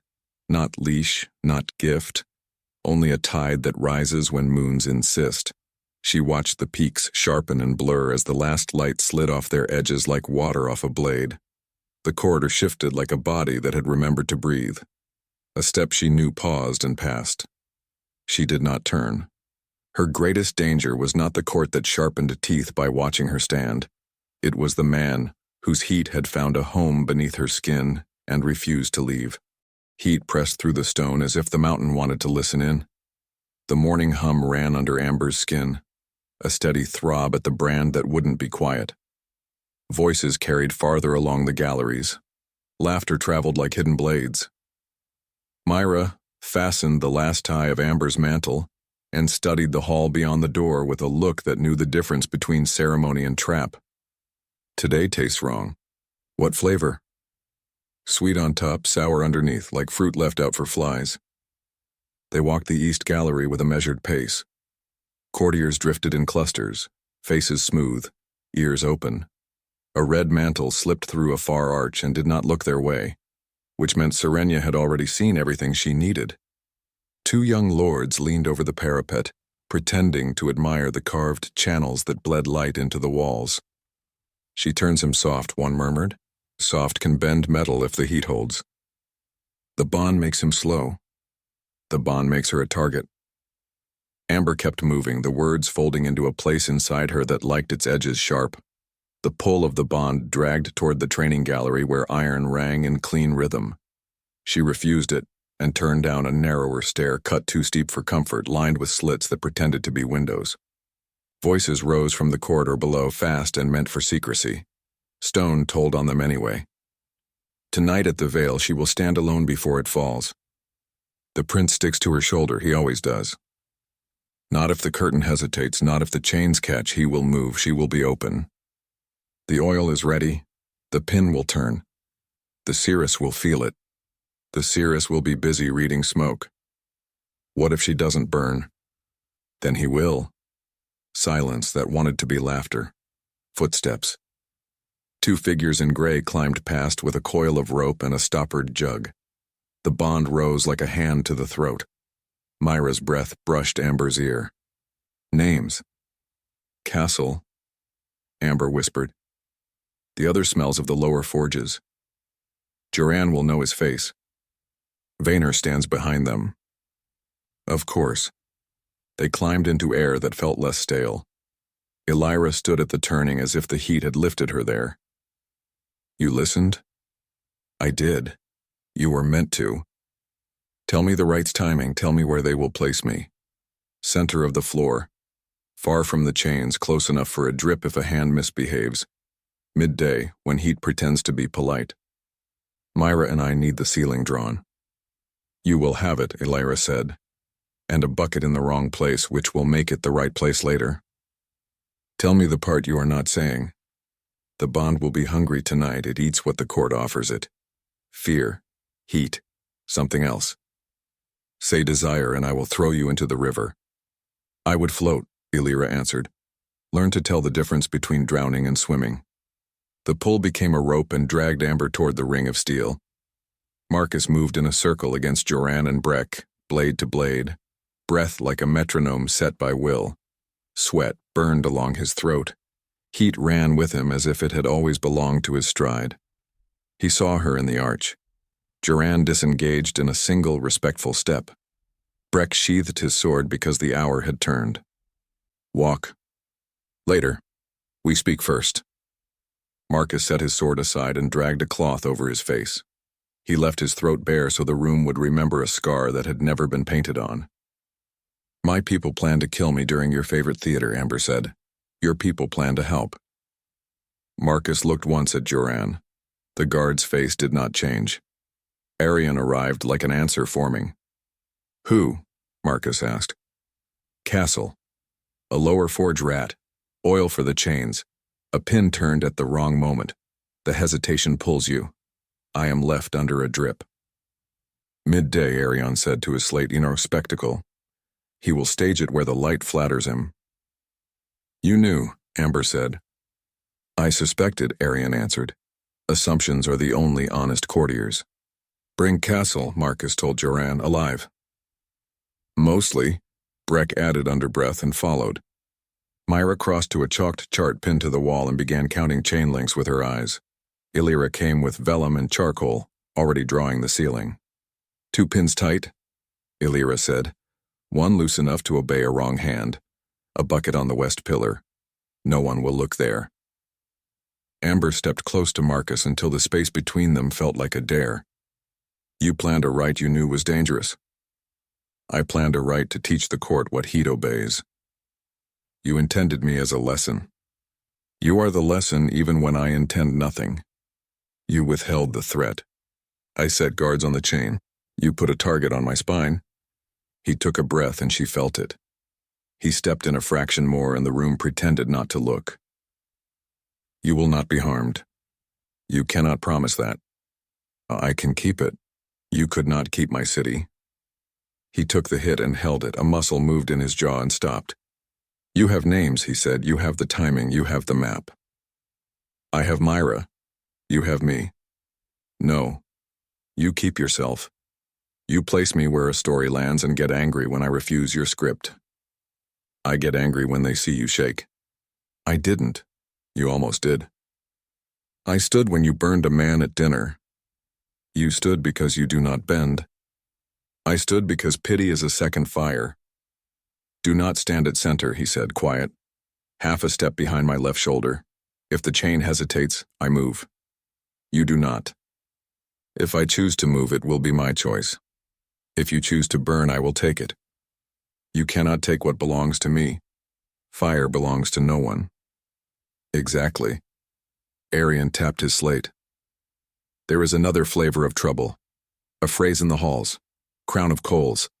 It suggests the prince will set a crown on your head and you will drop it. The laughter will do more damage than heat. Crown me then, Amber said. Let them watch me hold it. Do not dare me in front of Arian, Marcus said, and you do not need daring. I do not need you blistered. You need me believed. He looked at her long enough for want and calculation to blur. Eat, Myra called across the gallery.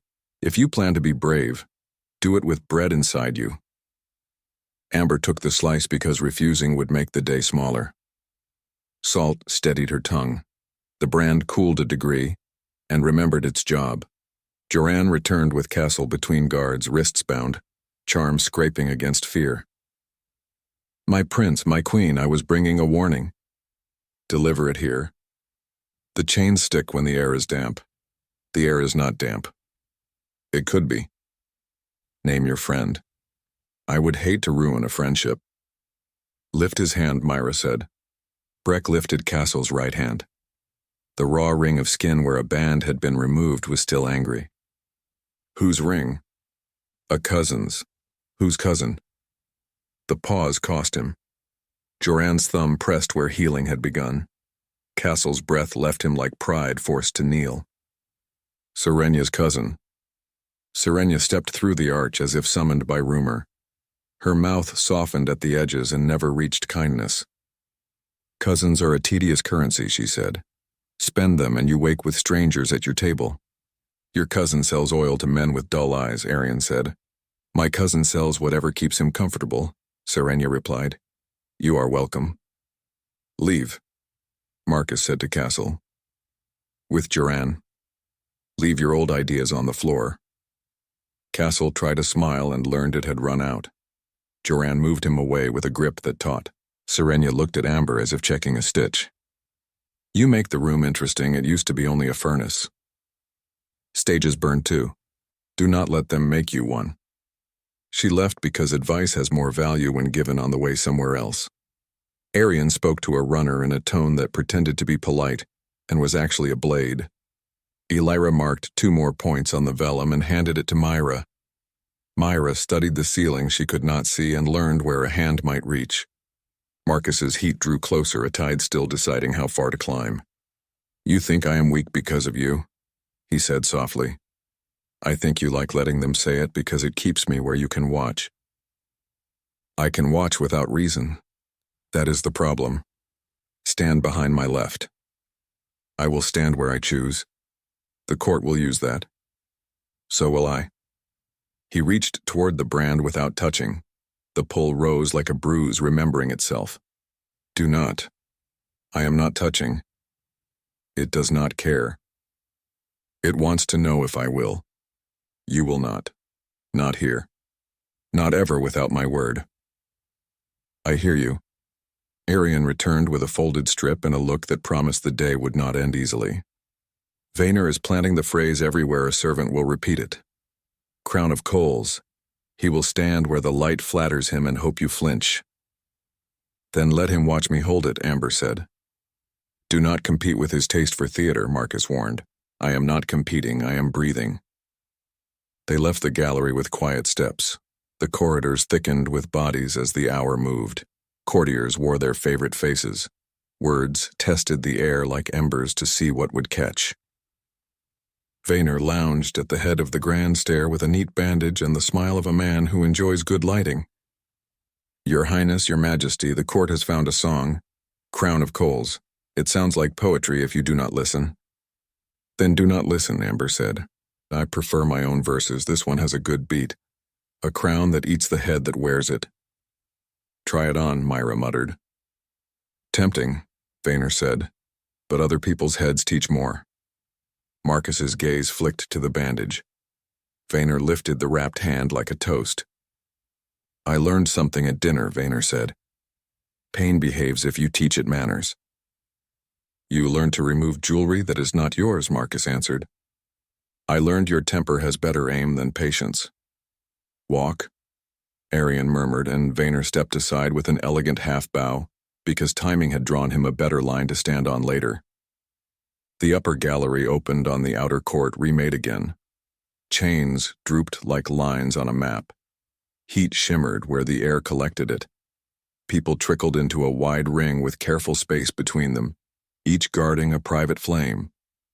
Amber set both palms on the rail and did not pull away when the brand pulsed. Myra stood close enough to count as wall. Arian took the far arch where a runner could find him, and a blade could not. Elira leaned against a pillar that had never once failed to hold the roof and waited for Heat to remember who listened. "Do you fear me?" Marcus asked very low. "Yes." "Good. Do you respect me?" "Yes." "Then stop treating me like a prop you are afraid to break. You are not fragile. Then let them see it." He stood with her long enough for the gallery to register the shape of them side by side, close, not touching, breath matched by habit, and a want neither could disguise. He moved first. She let him. The hour wanted motion and people loved to watch. A servant brushed too near, dark hair loose, a sleeve heavy where a wrist should have been light. Myra's hand snapped to the girl's forearm with the gentleness of a trap that enjoys its work. "Stop." The small jug in the sleeve tapped bone. Arian took it without looking, passed it to a guard, without breaking the line of his gaze. "Who sent you?" "No one." "Name?" "Lynn." "Go back," Arian said. "Tell no one you were stopped. If anyone asks, say you were lost." The girl fled like a sparrow granted a second chance. Myra released air in a thin line. "You still plan to stand with me?" Marcus said. "I do." "You still plan not to flinch?" "I do." "You still refuse to move when I tell you?" "I do." He tipped his head, accepting the terms of a war that had chosen its weapons. "Give them something worth hating." "I already do." The bell began its climb toward the hour. The sound traveled along the channels and settled into the stone like a promise. Elira stepped into their path on the way back through the passage and looked from Amber's face to the brand and back. "Do not spend bravery like coin you found in the street." "What buys more?" "Timing," Elira said, "and the skill of starving a room of what it chants for. It will chant anyway. Let it get tired." "Do you see me burning?" "I do not see the future," Elira said. "I see what people prefer. Today your shape has sharp corners." "Whose doesn't?" "His," she said, tilting her head toward Marcus. "He was born with edges and wishes the world had fewer. Do not try to be a salve." "I am not a salve." "No, you are a blade that refuses to dull." The bell finished its sentence. The hum along the walls shifted from warning to declaration. Amber lifted her chin. The antechamber opened to the outer court. Heat rolled under the door like a crowd testing the latch. Arian signaled. Guards became shadows that had learned to be useful. Serenia drifted into view with a look that promised mischief, scheduled for later. Vaynor stood where the light loved him. Amber took her place at Marcus's left. He looked at her once, no order there, only recognition. The brand steadied. The door swung. Heat rushed in, eager to see whether it would be allowed to eat. "Walk." "I'm already moving." Night settled early, as if the mountain wanted more time to listen to itself. The channels in the walls lowered to a steady glow. The brand at Amber's wrist pulsed like a small heart answering another heartbeat somewhere across stone. The hum would not quiet. It felt like a tide that knew the name of every rock and meant to touch each one. Myra set a steaming basin on the low table. The scent of time climbed with the heat, touched by something sharper. They postponed the veil. The court will call it caution. The court will call it anything that keeps mouths busy. What ribbon did Arian tie around the lie? Inspection, safety, knots. Good. Good is a word with teeth tonight. Amber dipped her hands. Heat found bone and eased the tightness that lived there now. When she lifted her face, Myra was already angled to hear the hall. You're listening to them. I'm listening to you trying not to. The bond makes it hard. Feed it small things, names you trust, water, bread. You sound like Illyra. She told me the same when I wanted to separate you from the prince with a broom. Did you keep the broom? I found a sharper one. They tried to eat. Bread steadied the tongue. Salt gave the mouth something simple to believe. The mountain breathed from deep in its ribs. Somewhere below, a forge sighed out and pretended to rest. A thin scrape whispered at the threshold. Myra had her hand on the bar before the sound finished. A folded strip lay just inside. She eased it to the table and tested the paper with a nail. Oil, wax, and something like vinegar pretending to be wine. She unfolded the note and did not let her face move. She passed it with 2 fingers. Crown of coals. A lens loves a flinch. Wear iron in your hair if you want to keep it. Or don't. Some lessons require heat. No name. The hand was neat. The way of someone who wanted memory to be kind. That is his voice. Vayner never met a phrase he didn't try to live inside. Do we answer? We answer by not flinching. The brand tightened. The hum changed shape, not louder, not softer, only there. Amber looked at the door a moment before the knock came. 3 measured beats, the rhythm of a man who expected to be allowed in. Myra folded her arms. Open. I would rather not. Still. The bar lifted. The hall offered heat and a shadow that gathered light around it. Marcus stood without cloak, dark linen refusing to be modest. Rooms learned his stillness and tried to copy it. May I enter? You told Arian to postpone.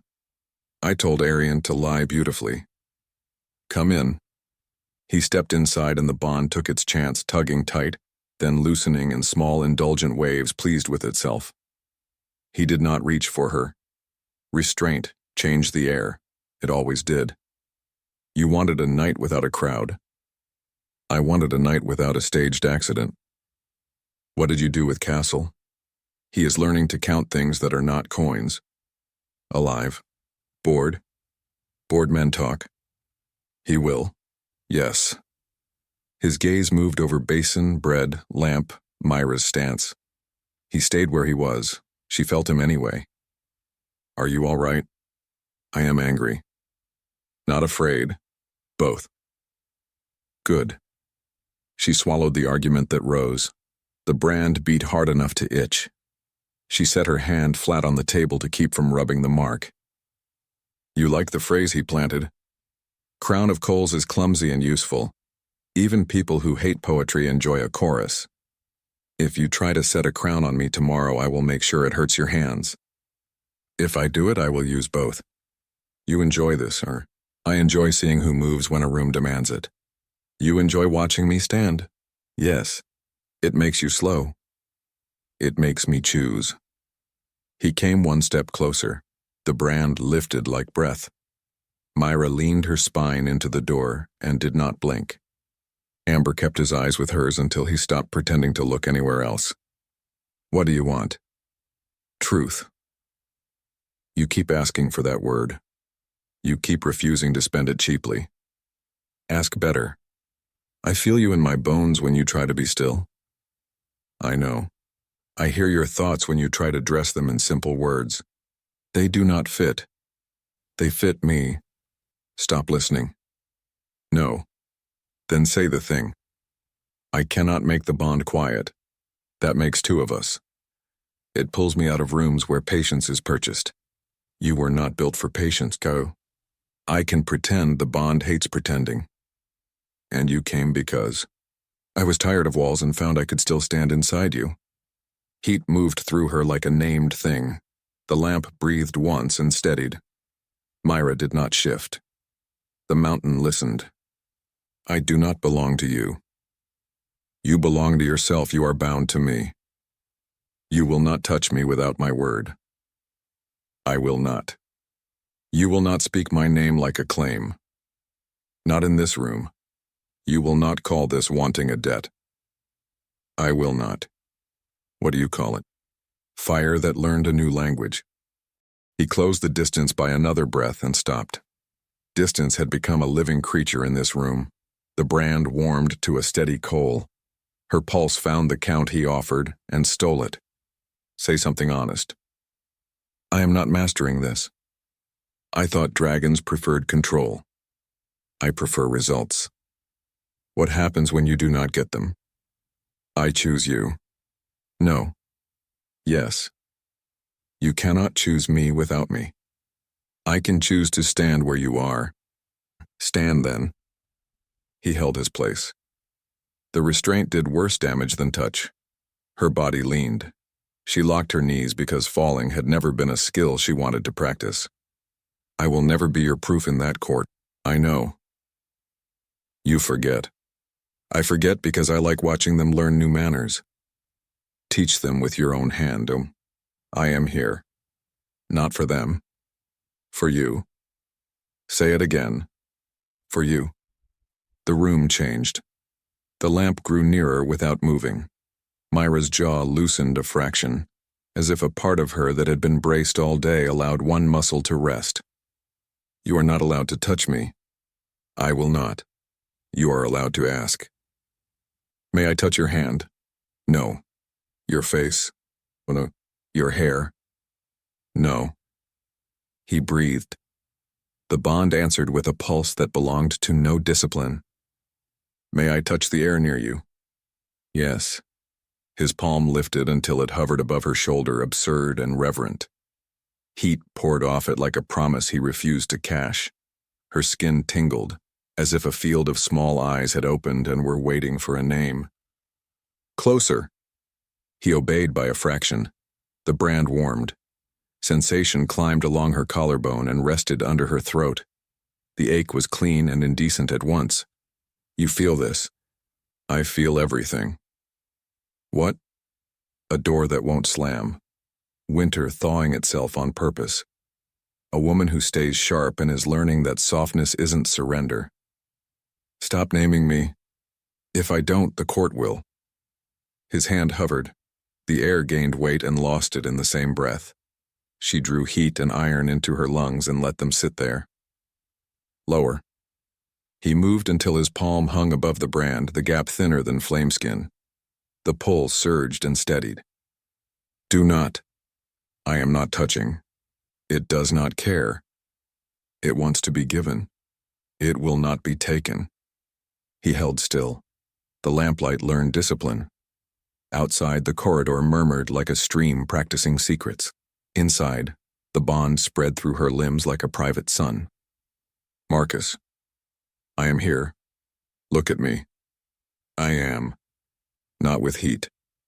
I am learning how. She lifted her chin.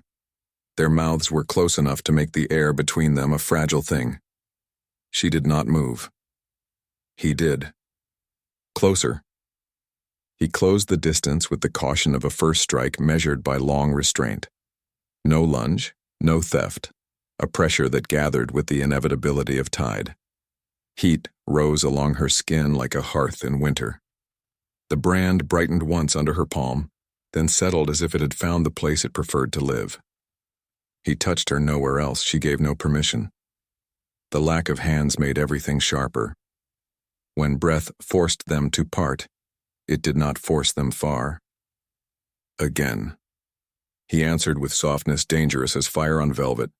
Slow enough to ask, intense enough to answer. The room shrank until only their breath and the low sound in her throat existed. She would not name that sound tomorrow. She knew it all the same. Her body betrayed her first. She leaned into him in small increments that pretended to be balance. He met what she offered and refused what she did not. When her hand lifted on its own and hovered an inch from his chest, she learned the shape of his heat without claiming it. Touch me. No. Then let me look. No. Then let me breathe near you until everyone in this city knows. Yes. They stood like that through a long moment that owed nothing to clocks. The bond thrummed, turning restraint into intimacy she had not anticipated surviving. He lowered his head once more and took her mouth in a kiss that began as possession and ended as something nameless that made possession feel too small. She let him have that. She took what she wanted. When they separated, the space hummed with the shock of not being empty. Why do you look like you lost and won? Because I did. I do not belong to you. You belong to yourself. Say the other part. You are bound to me. You will not drag me with it. I will keep you alive with it. Not the same promise. No. Keep both. I will. Knuckles hit the wood with the impatience of a man who disliked doors. Myra did not bother with the bar. Arian. News. The kitchen girl admitted she got lost by order. Good, her friend told Vayner. Of course. He sent a ribbon to the lower forges with a note inside. What note? Tomorrow the crown falls whether the prince lifts it or not. Where is the ribbon? In the brazier. Fire. Paper burns cleaner than men. Debatable, Myra muttered. Arian measured the room and declined to let his face have opinions. Continue this later. Grease the chain pins with sand, not oil. Illyra wants the bucket at the west pillar filled with clear water and rumor. Rumor. Let someone notice. Talking makes moving harder. Good. He left like a blade slipping into a sheath that fit. Myra shut the door with careful hands and stood there as if nothing had changed and everything had. Amber touched her mouth with 2 fingers, then stopped because the gesture confessed more than it comforted. She lowered her hand. Marcus watched the same confession try to learn discipline on his face. You did not touch me. I did not. You wanted to. Yes. You did not call me yours. No. You wanted to. Yes. You will not forget any of that tomorrow. I will not. Neither will I. He shifted to step back and the bond punished both, a quick, fierce tug like a knot pulled too fast. He stopped, breathed, and the ache became manageable. You will not come tonight. I will not. You will want to. Yes. Want quietly? I will try. You do not try. I do. The door seemed to think about announcing another visitor and decided against it. The lamp lowered, but refused to fail. Outside, the mountain rolled to its other side. Illyra told me to use the smallest words when I want to hide. Do not hide. I am not. What are you doing? Choosing. Choose me. No. Choose this. Yes. He closed his eyes and opened them like a man who had found water after heat. The brand warmed once more, then settled to a steady hum. You are shaking, Myra said. I know. It looks good on you. It feels like falling. You're still standing. Marcus found the basin and dipped a cloth. He folded it and set it on the table, as if apology could be stored there and used later. Tomorrow. Tomorrow. He turned to go. The bond tried to follow like a child that hadn't learned rules. Amber held it with the picture of a cord tied where she wished, not where it wished. He paused as if testing the knot without pulling. He looked back once and the look told the truth about desire, restraint, and the way a vow turns 2 people into 1 problem. Go. I am going. Go. He left. The door learned silence. Myra breathed like a sword being set down after a day of wanting work. You are not alone. I know. I will sit by the door anyway. You always do. Myra drew a chair and set the bar not to keep a prince out but to tell the room it did not choose who entered. Amber sat on the bed's edge and pressed her palm to the brand. The heat did not hurt. It only told the truth. She lay back and watched the ceiling blur into the inside of her eyelids. The bond hummed with knowledge of where he walked and where he stopped and when he finally ceased moving. When the hum thinned enough to let her rest, it was not because it had quieted. It was because she had decided to let it keep her without owning her. She dreamed of heat that did not burn and hands that did not take, and a crown hovering like a promise. Dawn nudged the room. The lamp was stubborn and small, still alive. Myra slept sitting up, jaw slanted, a knife in her lap, the unkind detail of a faint line of drool that would be denied with violence if anyone mentioned it. Amber smiled despite herself, and then remembered how close the day stood with its mouth open. Water steadied her. The brand warmed, settled, warmed again, answering a beat she could find with eyes closed in a city of smoke.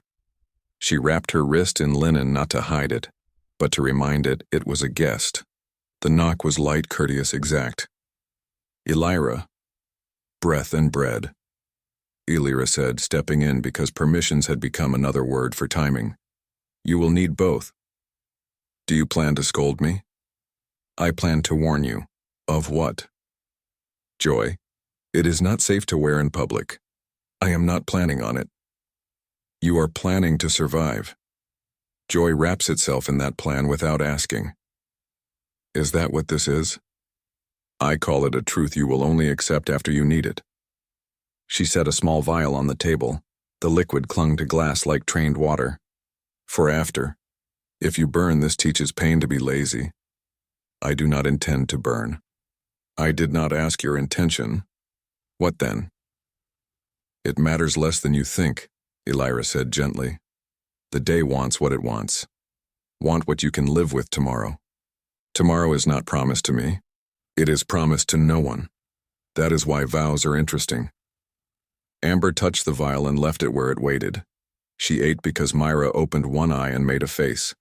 She drank because Elira was never wrong about water. The bond hummed at a pitch that meant readiness. The corridor carried 100 steps, learning to pretend they were not hurrying. "Tell me the last thing." "Stand where you promised," Elira answered. "But stand because you chose to. Not because the room asked. It always asks. Let it hear you tell it no while you do the thing you planned." "I am not a salve." "No," Elira said, and allowed the smallest curve at her mouth. "You are a blade. Try not to cut your own hand." The door closed. Amber set her palms on the window stone. The peaks wore hard black edges. The river drew its thin mirror. The brand beat like a witness that had picked a side. She did not name the warmth in her chest. She let it stand beside anger and fear and will. Behind her, Myra stretched with the honest noise of someone who refuses to pretend.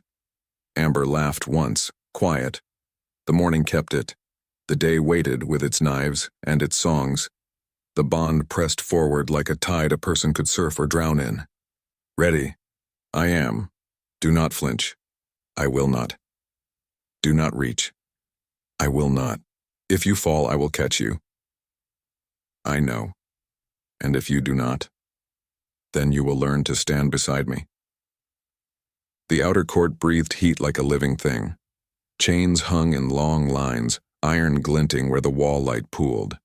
A wide circle lay bare on the floor, unmarked, daring anything to cross it. Torches burned high above any reach. Courtiers gathered in layered rings, careful about space as if each carried a private flame. The murmur moved like smoke. Arian took the west arch with a slate under one arm, posture crisp enough to warn off surprises. Elira leaned against a pillar that had never failed to hold the roof. Serenia claimed the balcony the light loved best. Myra kept a step behind Amber's shoulder. Vaynor lounged at the point where glow shaped his face and Shadow had to work harder. "Remember, if the chain hesitates, do not move." "I remember, do not soften, I never learned how." Marcus entered opposite, unarmored, dark linen refusing to tame heat. Voices dropped without orders. The brand at Amber's wrist warmed like a coal waking to duty. He crossed to center, looked once at her. No command, just recognition. She took the place he had named, half a pace behind his left shoulder. The bond tightened, then settled, threading her breath to his. Arian lifted a hand. The ring of courtiers went quiet for reasons they would later call respect. Veil. The first sheet fell with a thin, bright sound. Heat moved like silk, kissed the air over their heads, broke apart into warmth that lifted and vanished. A ripple went around the ring, as close as this mountain came to applause. Again. The second veil came faster, hungrier, sound lower. Amber matched the count she had learned from Marcus's lungs. The sheets split and poured off them. Vayner's smile sharpened. Serenia watched like a woman appraising a blade she might steal later. Arian did not lower his hand. He waited 2 heartbeats.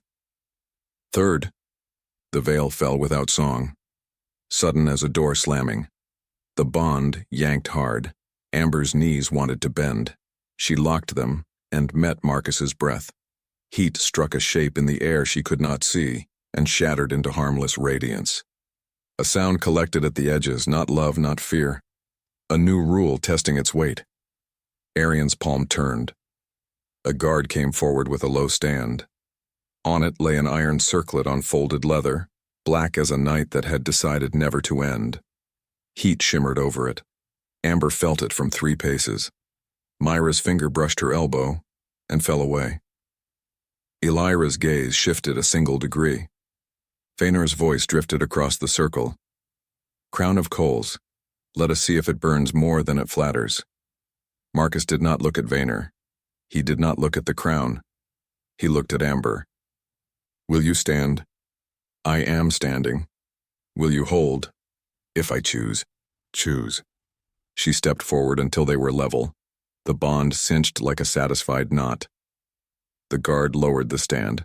The circlet pulsed with heat, as if it remembered ore and resented symbol. Amber reached. Heat hit her palms first, stern but bearable. The brand flared and the pull rose, eager as tide. She slid fingers under the iron, tested weight and pain together, and lifted without flinching. The quartz hum changed key. Vayner let out one soft laugh. Bravery learns manners when watched. Watch closely. She raised the crown until it hovered over Marcus's head. The air between iron and hair shimmered. The bond surged, wanting the same thing from both bodies at once. He held still. Silence gripped the room because silence is what people worship when 2 hearts refuse to blink. A click whispered in the ceiling. Small. A sound a careless ear could call settling. Arian's head turned a 1/4 inch toward the west pillar. Elira's hand curled on the stone. A droplet fell from the high chain. Not oil, vinegar cut with something that liked metal more than men. It reached for the crown and found Amber's wrist, cold bit hot. The circlet jumped with a thin hiss. The bond leapt fierce as a struck nerve. The crown wanted the floor for one breath. Soft. Amber's fingers tightened. She kept the weight where it belonged. Pain went bright, and then settled into discipline. She lowered the circlet to the leather with care that looked gentle and was actually control. Enough, Arian said, voice pitched for the front, not the back. Vayner stepped in instead of back. A small flick of his bandaged hand, a slip of silver leaving his sleeve, cutting the air toward Amber's throat. For a blink it could have been jewelry. Then it was a blade. The bond hit her chest and ripped outward. Heat surged from Marcus with a sound that was not speech and not a roar, a bright absence that ate breath. Flame uncoiled from his palm in a clear sheet that bent light and thickened air. The silver met that wall and sagged, metal losing opinion, then fell to the stone with a heavy thud for a weapon that small. Silence took the court by the throat. The smell was iron, clean heat, and the ghost of blood that chose not to arrive. Myra was already there. Her boot pinned the softened metal. Her knife appeared and did not point. It simply existed where Vayner could not ignore it. Guards had his arms before he chose a next smile. Accidents happen. The only accident is that you are still standing. Who would any of you be without me? Quieter, happier. Serenia tilted a brow from the rail. Approval or pity, hard to sell. Elira stepped off her pillar and took in Amber's wrists with a steady look. Enough theater. Amber tried breathing and found it required agreement. The brand throbbed in a rhythm that matched the pulse at Marcus's throat. She looked up at him. Self-control lived on his face. Something unguarded burned in his eyes. Let them see. See what? That you stand by choice. She moved, not behind, not in front, exactly beside. Geometry changed by a finger's width. The court felt it and pretended not to. Amber faced the ring. Her palms stung in dull waves where heat had tested skin. She lifted both hands, not high, just enough. I am not a trick, I am not a pet. I am not a crown that eats the head that wears it. I am Amber of Emberfall. I stand here because I chose to bargain with the man who burned my city rather than feed you more dead. Survival is a skill, not a shame. Try me again and learn the difference. A small tremor ran around the ring. Not admiration. Adjustment. Fine words on a hot floor. Bring cold ones tomorrow. Arian marked a line no one else could see and the guards drew Vaynor back. He did not fight. Timing pays better than struggle. Serenia slipped away like water. Elira nodded once. Approval's quieter cousin. Marcus stepped forward as a prince about to spend authority. He faced the circle, voice clear as hammered steel. You say the bond slows me. It does not. It teaches me to cut where it matters. No one answered. Silence had already set its weight. You think touching her makes me weak? Touch her again, and learn what weakness looks like when it begs. A ripple moved at the edges, postures correcting themselves. Arian's mouth rested. Myra let her knife dream near her knee. The puddled silver cooled into the shape of a failed idea. Marcus turned back. He did not offer his hand. He did not touch. He took the place so close that a wrong breath would have brushed shoulders. The brand warmed in recognition. Your choice. My choice here. She stepped half a pace closer, enough to make standing beside him look like decision and not accident. It was small. It was everything. Witness, Elira said, and the word laid itself over the ring like a quiet law. The rite is complete, Arian announced, and people remembered how to move. Some left first to pretend they had rooms worth reaching. Others lingered because hunger loves fire. Vaynor went with guards as if it had been his plan all along. The melted blade left a dark kiss on the stone. Walk. Amber walked. Not fast. Not slow. The room learned her back and got no tremor for its trouble. Marcus matched her stride. The bond hummed between them, less a leash, more a bridge. At the antechamber, Arian fell in on her other side. The drop was not oil. What then? Vinegar cut with cleverness, harmless to stone. Mischief to iron. Named, too, already in a room that discourages memory. Vaynor. He will save his punishment for later and wear it like jewelry. Serenia. Sold a cousin to pay for a quiet afternoon. Buying something else already. Useful. Annoying. They reached a cooler hall. Heat lived here without audience. Myra went ahead 3 steps, checking corners with the impatience of a woman who prefers threats to announce themselves. Elira kept pace behind with a teacher's patience for the moment after an exam. Marcus stopped at a narrow window. The river below drew a thin blade. The peaks cut the light clean. You did not flinch. I wanted to. I know. You did not touch me. I wanted to. I know. He glanced at her hands. The skin across her palms had flushed, a faint outline darkening near the base of her fingers. He reached as if to take one and stopped because stopping had become a vow. Show me. She turned them. They would brown, then fade. They would be remembered longer than they lasted. I would give you salve. I have a vial. Elira. Yes. Use it. Later. He looked at her mouth then, not only with hunger. The bond rose like a tide that had learned patience. You stood beside me. I stood beside myself. You were there. A short laugh left him, relief catching breath on a ledge. I am not finished being angry with you. Good. I am not finished wanting you. I know. You will not come tonight. I will not. You will want to. Yes, want quietly. I will do my best. You do not try. I do. Myra made a sound that might have been warning or approval. Arian closed his slate with a soft snap that could pass for satisfaction. Elira touched the back of Amber's hand with 2 fingers. Let it hurt for an hour. Pain teaches stories to behave. I am learning enough stories. You are writing one. That is a different skill. They moved again. The corridor carried the steps of people whose jobs did not pause for spectacle. Heat thrummed lower, steady as breath. The bond settled into a line that did not demand, only existed. Myra reached Amber's door and opened it with care. The room met them with bread, water, and the stubborn lamp that refused to die. It smelled of linen, thyme, and stone, the mountain's version of home. Marcus stood in the threshold and did not cross. He knew that edge. Rest. You as well. We will be watched for days. Let them learn new work. They will invent new phrases, and they always do. He looked once more at her hands.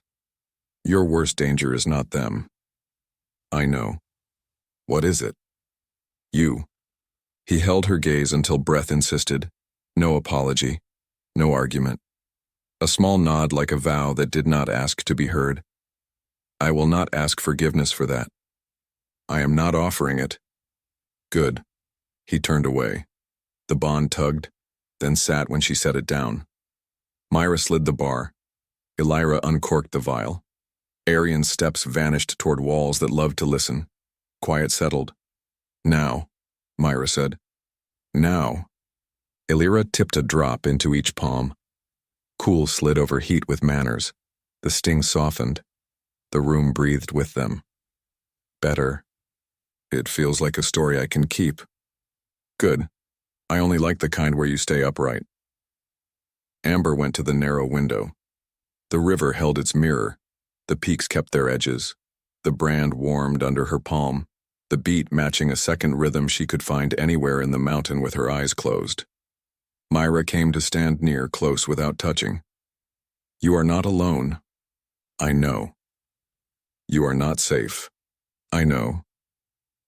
What are you? A blade, and a woman who chose to stand. Myra's mouth bent toward a smile that had earned its right. Elira watched light crawl down the wall. Somewhere Arian made lists softer than threats.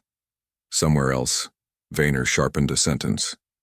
The mountain settled. Amber rested her forehead to the stone and let cool move into skin that still remembered fire. She did not banish the warmth in her chest. She let it share space with anger and resolve. The bond hummed, not a leash, not a gift, a line that would hold even if they pulled at opposite ends. The court would carve and whisper and test. She could survive that. The danger lived under her skin, a heat that wore a man's shape and a vow. She had chosen to stand beside it. She could no longer pretend she wanted to leave.